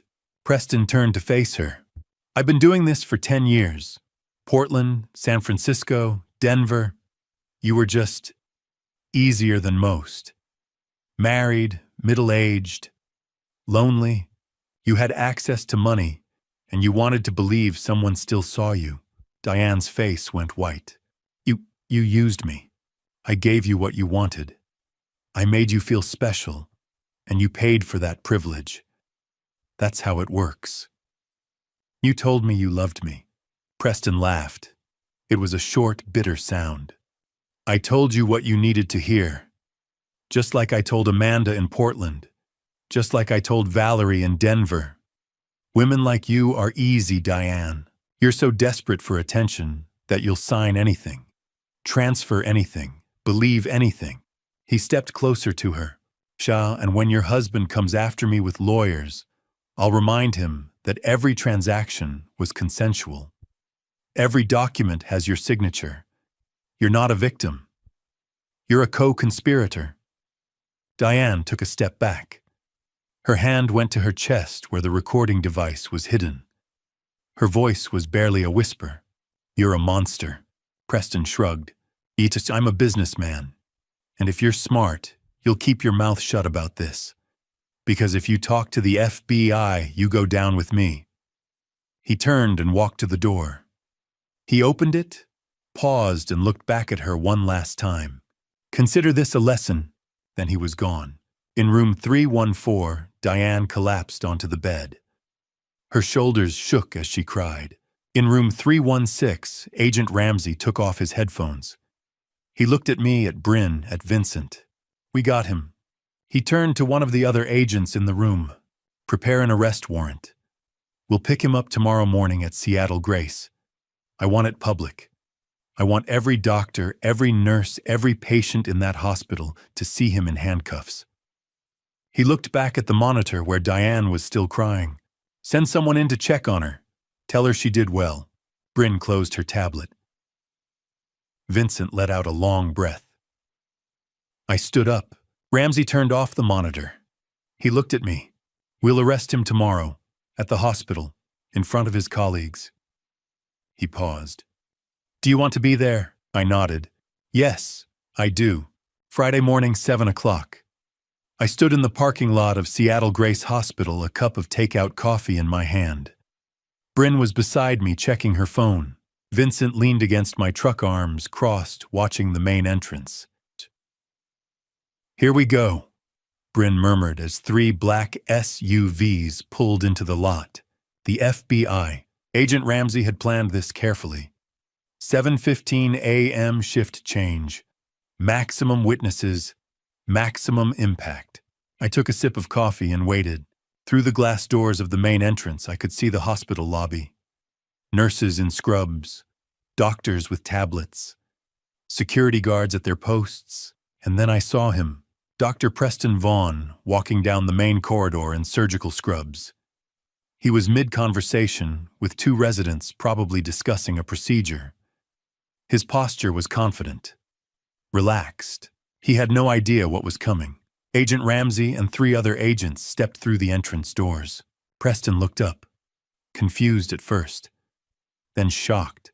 Ramsey said something I couldn't hear from where I stood. Preston's face shifted, confusion, then recognition, then rage. One of the agents pulled out a pair of handcuffs. Preston took a step back. His mouth moved, probably denying everything, demanding to speak to his lawyer. But Ramsey didn't hesitate. He nodded to one of the other agents who stepped forward and cuffed Preston's hands behind his back. The nurses stopped walking. A resident dropped his coffee cup. Everyone in the lobby turned to stare. Phones came out. People started recording. Ramsey gestured toward the main hallway, and the agents began walking Preston through the hospital. Not the back exit, not the service corridor, the main hallway, past the nurses' stations, past the surgical suites, past the administrative offices, a perp walk. Preston, still in his surgical scrubs, still wearing his hospital ID badge, handcuffed and escorted by federal agents, through the hospital where he'd worked for 2 years. I watched through the glass as they walked him past his colleagues, past the people who'd trusted him, past the administrators who'd hired him. His face was red, his jaw clenched, but he kept his eyes down. The agents reached the main entrance and pushed open the doors. Preston stepped outside into the morning sunlight. And then he saw me. I was standing beside my truck 50 feet away, coffee cup raised in a mock salute. Even from that distance, I saw the moment he recognized me, saw the hatred flare in his eyes. I didn't smile, didn't say anything, just held his gaze. Bryn glanced at me. "You're vindictive. I'm thorough." The agents led Preston toward one of the SUVs. That's when the news vans arrived, 3 of them pulling into the lot with cameras already rolling. The FBI had tipped them off. Ramsey had told me they would. Reporters jumped out, microphones in hand. "Dr. Vaughn, are the charges true? How many victims were there?"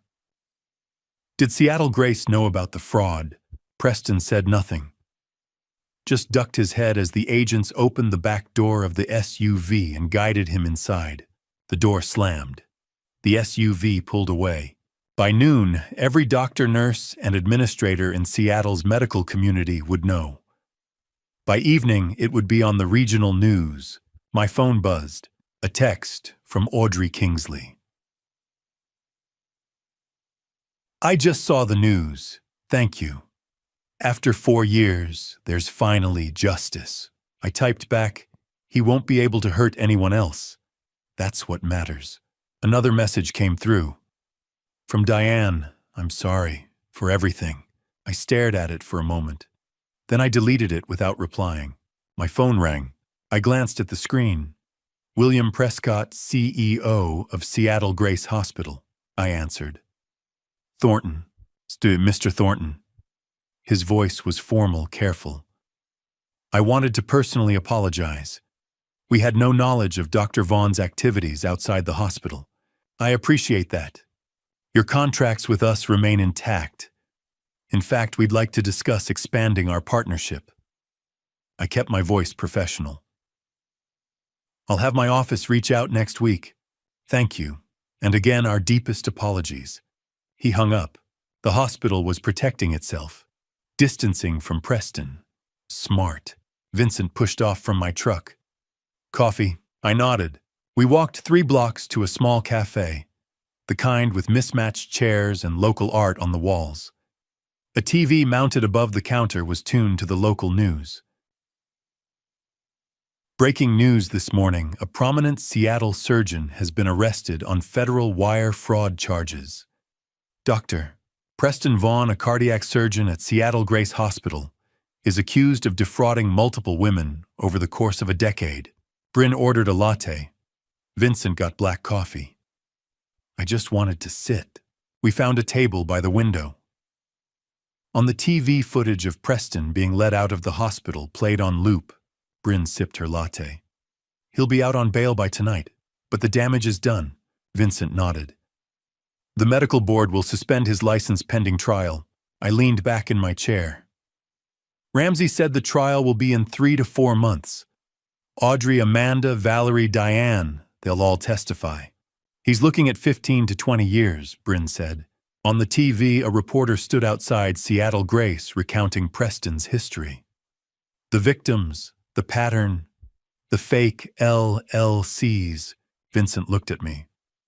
How do you feel? I thought about it. 25 years of marriage gone.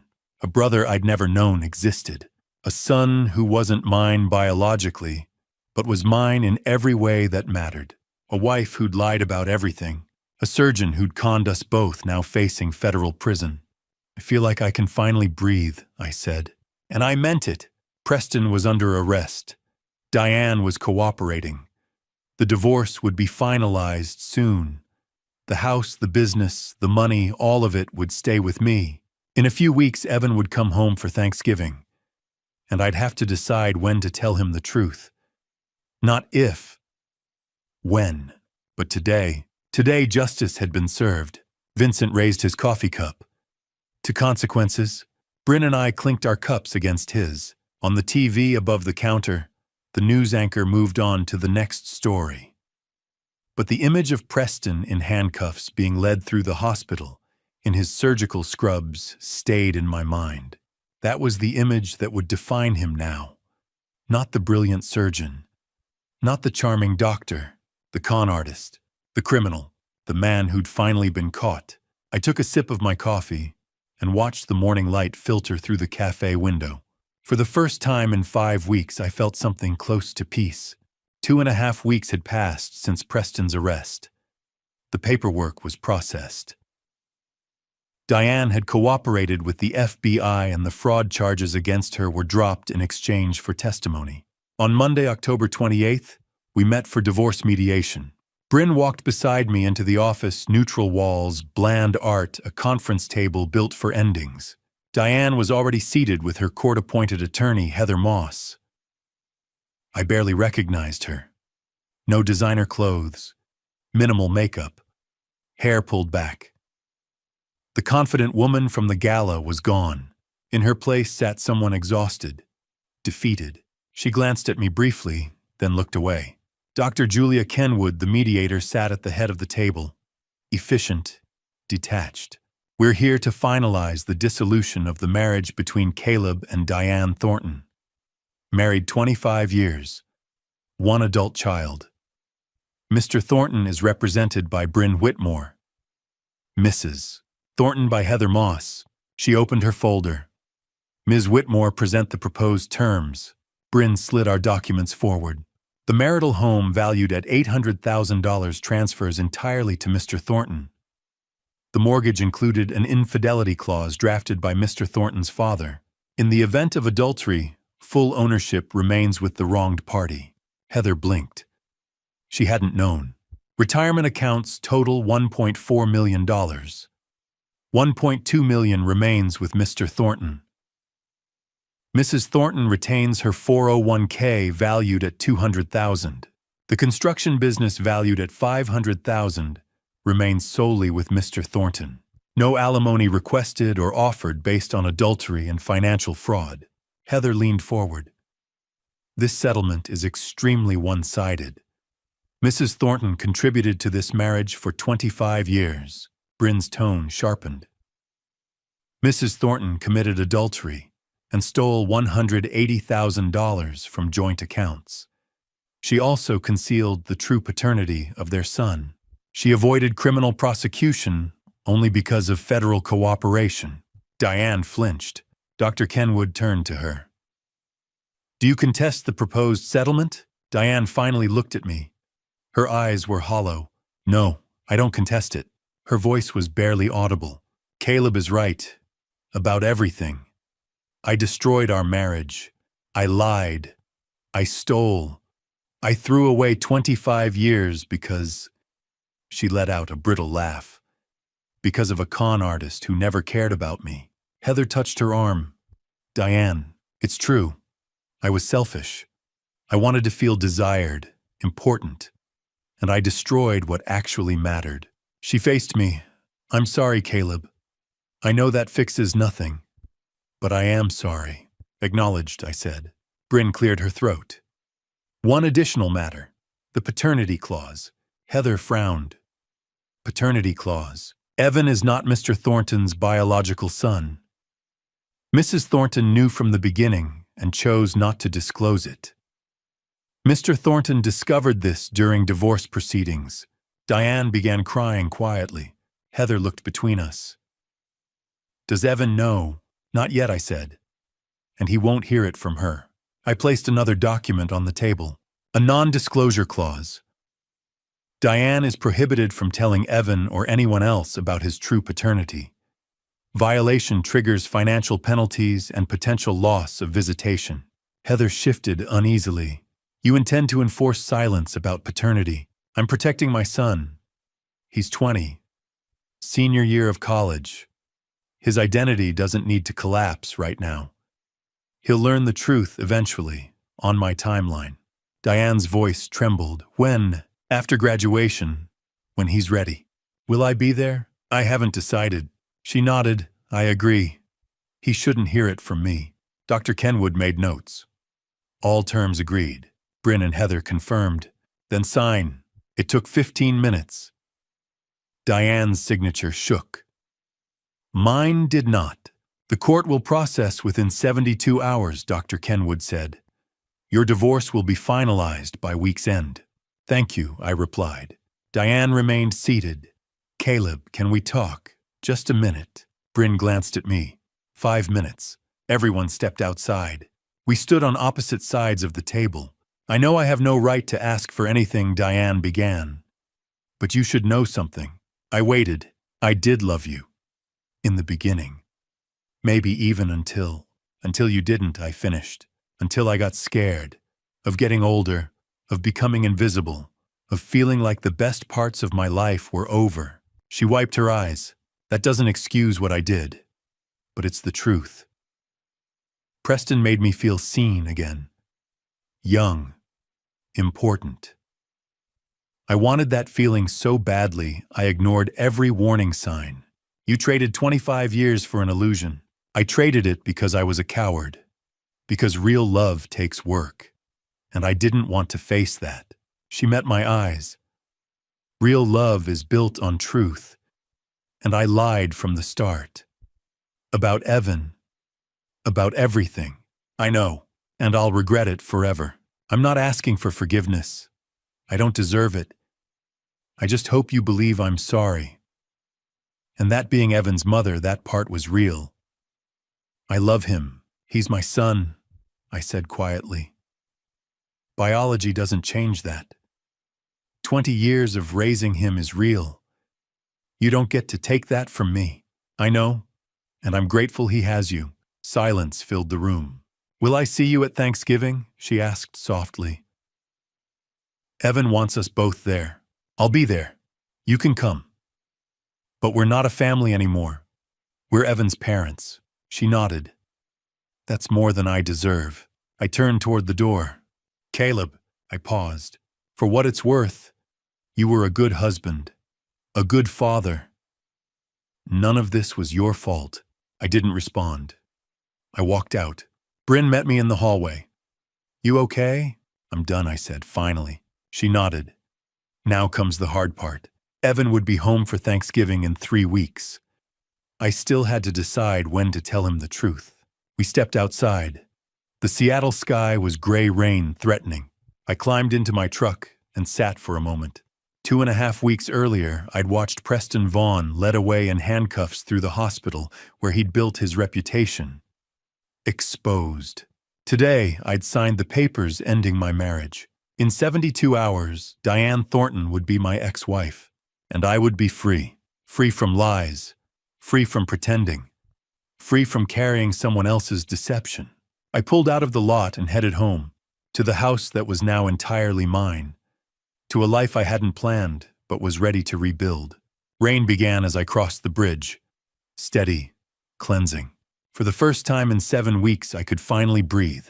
Wednesday afternoon, November 27th, I stood at the kitchen window, watching my son's truck pull into the driveway. Evan stepped out. My son, whatever the DNA test said, shouldered his duffel bag and walked toward the front door. He looked good, healthy, happy, completely unaware that his world was about to shift. Not yet, I reminded myself. Not today. The front door burst open with his usual energy. Dad. He dropped the bag and pulled me into a hug. God, it's good to be home. I held him tight. It's good to have you home. I meant it. Evan pulled back, looking around. Where's Mom? She's staying somewhere else. You'll see her tomorrow at Thanksgiving dinner. His face fell. So it really happened. The divorce. The papers were finalized 3 weeks ago. I'm sorry. Evan dropped onto the couch. Damn. I knew it was coming, but it's still weird to hear it out loud. I sat across from him. I know this isn't easy. Was it because of Mom's affair, that guy at the hospital? Partly. There were other factors too. Like what? This was the moment. I could tell him everything. About the DNA, about Diane's 25-year lie, about Preston's fraud, all of it. But I looked at Evan, 20 years old, home for the holiday, already processing his parents' divorce, and I realized, not yet. Not now. Like the fact that your mom and I wanted different things. Sometimes people grow apart. It's not anyone's fault. It was someone's fault. But this was a kind lie. Evan studied me. Are you okay? I mean, really okay. I'm getting there. The last few months have been rough, but I'm managing. If you need to talk, I know, thank you. I leaned forward. But right now, I need you to focus on school. Finish strong. Graduate. Don't let our problems become your problems. You're still my dad. Your problems are my problems. I appreciate that. But Evan, I chose my words carefully. I'm your father and I love you. Nothing will ever change that. Remember that. No matter what happens. No matter what you might hear later. Evan looked confused by the intensity. I know, Dad. Why are you talking like something else is about to happen? because life is complicated, and sometimes the truth is messy. But through all of it, one thing stays constant: you're my son, and I love you. Yeah, okay. He accepted it even if he didn't fully understand. Oh, there's someone else you should meet. Who? Your Uncle Vincent. Evan blinked. What uncle? I explained. Vincent was my half-brother from our father's affair before I was born. We'd found each other during the divorce. It was a long story. I'd explain it all later. Evan shook his head. This family gets weirder by the day. You have no idea. Thursday, Thanksgiving Day. An unusual gathering at my house. Present Caleb, Evan, Diane, silent, barely eating, Vincent, Bryn, and Audrey Kingsley. Evan looked around the table. This is the weirdest Thanksgiving I've ever been to. Bryn poured wine. Weird doesn't mean bad. Vincent asked Evan about his engineering major. They bonded over problem-solving mechanical systems. Dad didn't tell me much about you, Evan said. Where did you come from? Vincent smiled. Long story. Short version, I'm your dad's half-brother from our father's affair before Caleb was born. We didn't know each other existed until recently. Family's complicated. No kidding, Evan noticed Audrey. How do you know my dad? Audrey answered carefully. Through some shared circumstances. Your father helped me resolve some legal issues with my ex-husband. He was incredibly kind, a sanitized version. Evan didn't need to know the Preston connection. Your father is a good man, one of the best I've ever met. Evan smiled. He's pretty great. I raised my glass. To new beginnings. To truth, even when it's painful. To family in all its forms. To the fact that we're all still standing. To standing, Bryn echoed. To family, Vincent added. Even Diane quietly raised her glass. For the first time in months, I felt something like peace. Later that evening, Evan and I stood on the back porch. Seattle rain was falling. So, you want to tell me what's really going on? There's something you're not telling me. About Mom, about the divorce, about why you keep saying, I'll always be your father, like it's being questioned. I faced the moment of truth again. I could tell him now. Should tell him. But I looked at Evan home for the holiday needing stability, already dealing with too much, and made the decision not today. You're right. There are things I haven't told you. About your mother and me. About decisions made a long time ago. But those things don't change who you are. They don't change what I am to you. When the time is right, when you're ready, I'll tell you everything. I promise. When will that be? After you graduate? After you finish school? After you've had a chance to live your life without this hanging over your head? Is it that bad? It's that complicated. But I need you to trust me. Trust that I'm protecting you, not hiding from you. I do trust you. Why, good. Then trust me on this. Finish school, graduate, build your life, and then we'll talk. About everything. Evan nodded slowly. Okay, but Dad, yeah. Whatever it is, whatever you're not telling me, it's not going to change anything. You're my dad. That's non-negotiable. I pulled him into a hug. I love you, son. I love you too. Later that night, after Evan had gone to bed, I stood on the back porch, watching the rain fall over Seattle. Vincent joined me with 2 beers. You decided not to tell him, he said. It wasn't a question. Not yet. He's got enough to process. Parents divorced, new uncle life-changing. He doesn't need the paternity truth on top of that. When are you going to tell him? After he graduates, in the next 6 months. When he's ready. Vincent nodded. Wise or cowardly? Sometimes they're the same thing. I laughed despite myself. Thanks for the support. That's what brothers are for, Vincent said. And somehow standing there with the brother I'd never known I had, protecting the son who wasn't mine biologically, but was mine in every way that mattered. I felt more like a father than I ever had before. The rain fell steady. The house behind us was warm. My son was home safe, loved. The truth would come, eventually. But tonight, this moment, this fragile, imperfect, reconstructed family was enough. Vincent raised his beer. To complicated truths, I clinked my bottle against his. To protecting what matters. We drank in silence, two brothers watching the rain, each of us carrying secrets, both of us learning what it meant to be family. Inside, Evan slept in his childhood bedroom, unaware that in 6 months, everything he knew about himself would change.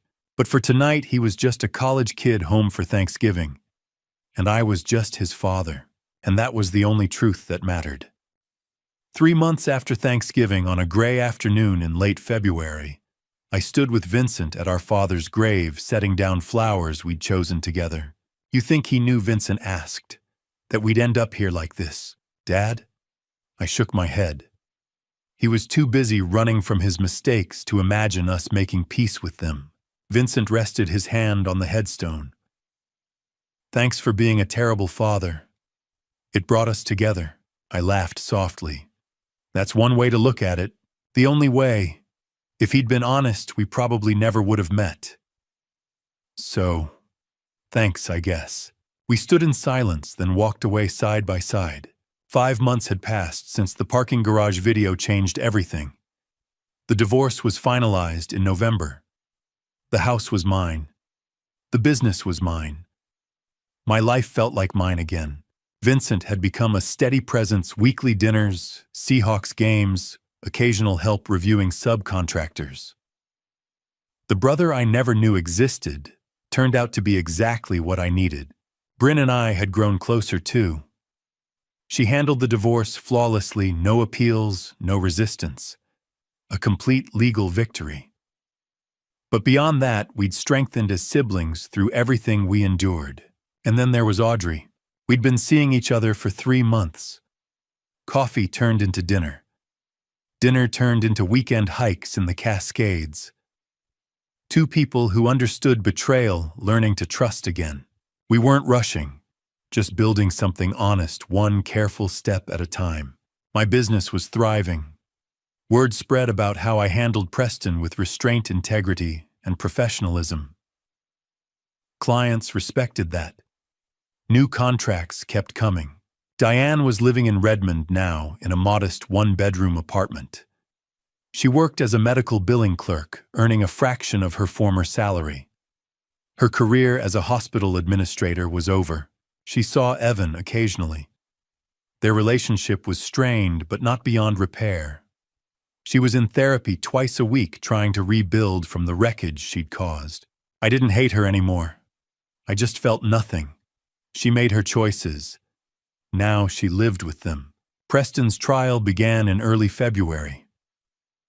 I attended every day, sitting in the gallery with Audrey, Amanda Sutton, Valerie Porter, and Hannah Shepard, the women he'd deceived.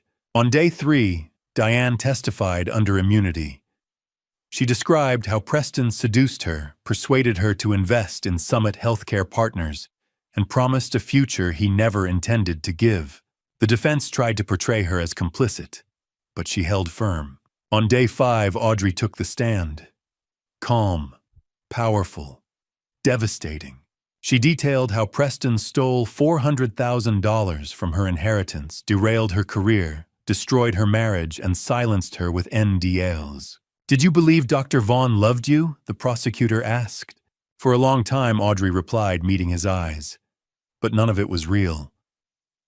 Preston Vaughn is a predator. He uses people until they're empty, then discards them. The jury watched his face. They saw what I'd seen all along: the con artist behind the surgeon's mask. Amanda testified. Valerie testified.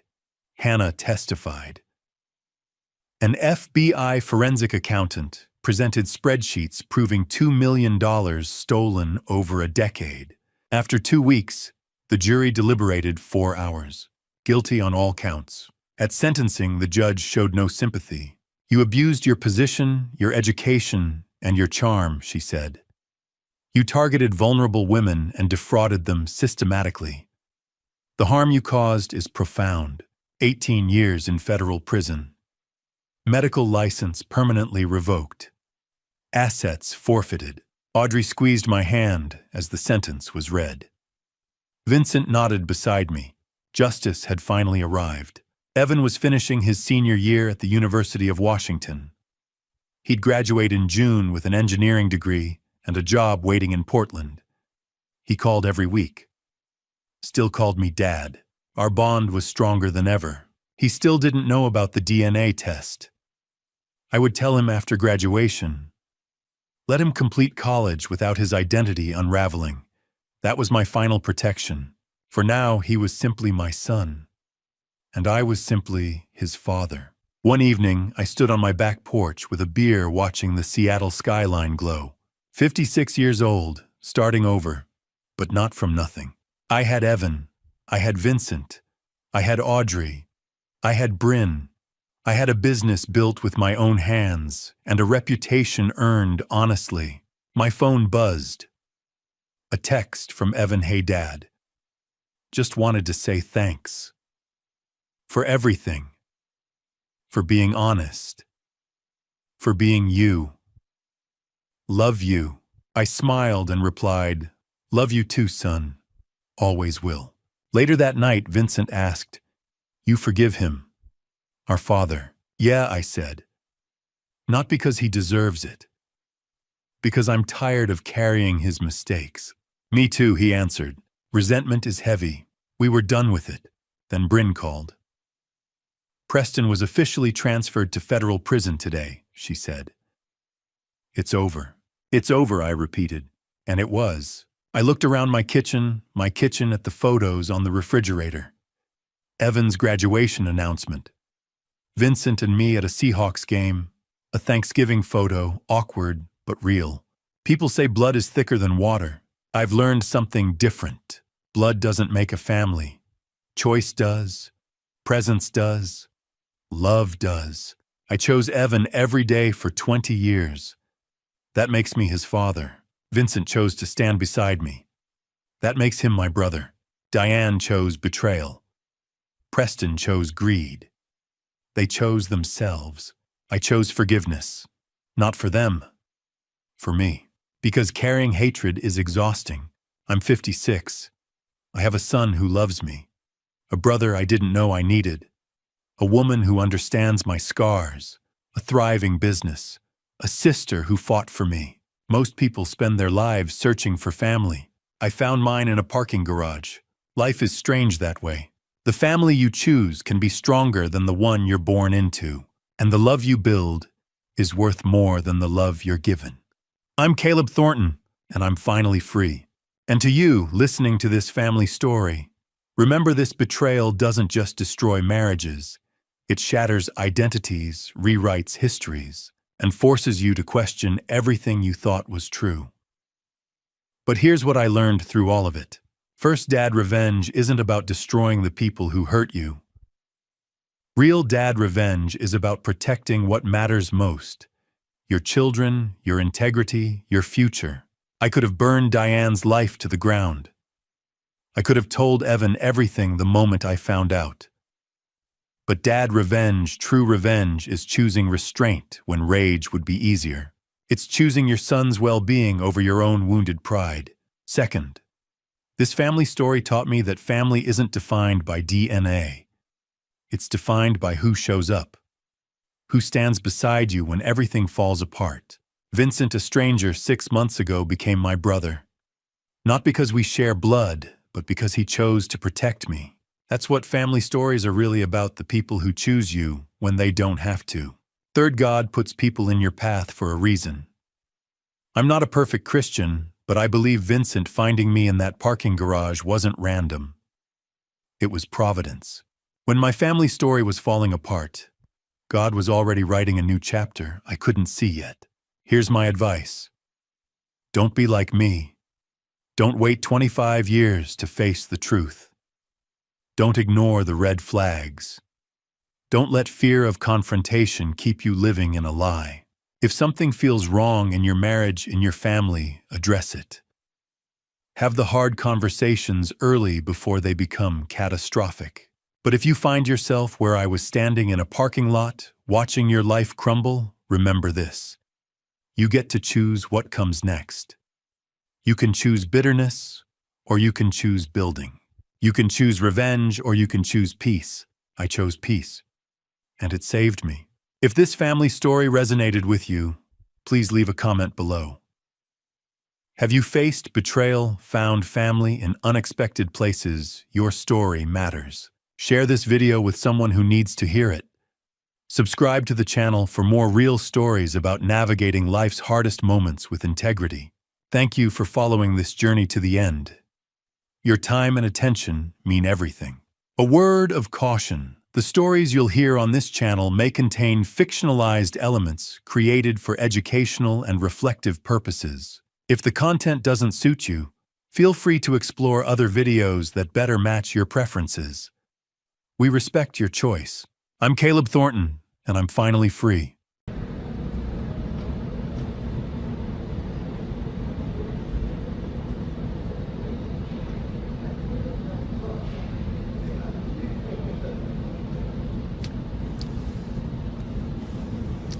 아이 배불러.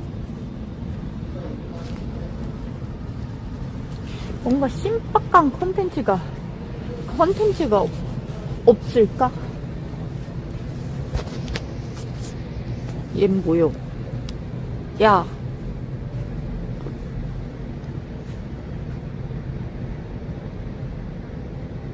피노키오? 와, 발 존나 크네 이 새끼. 다리는 개 얇고.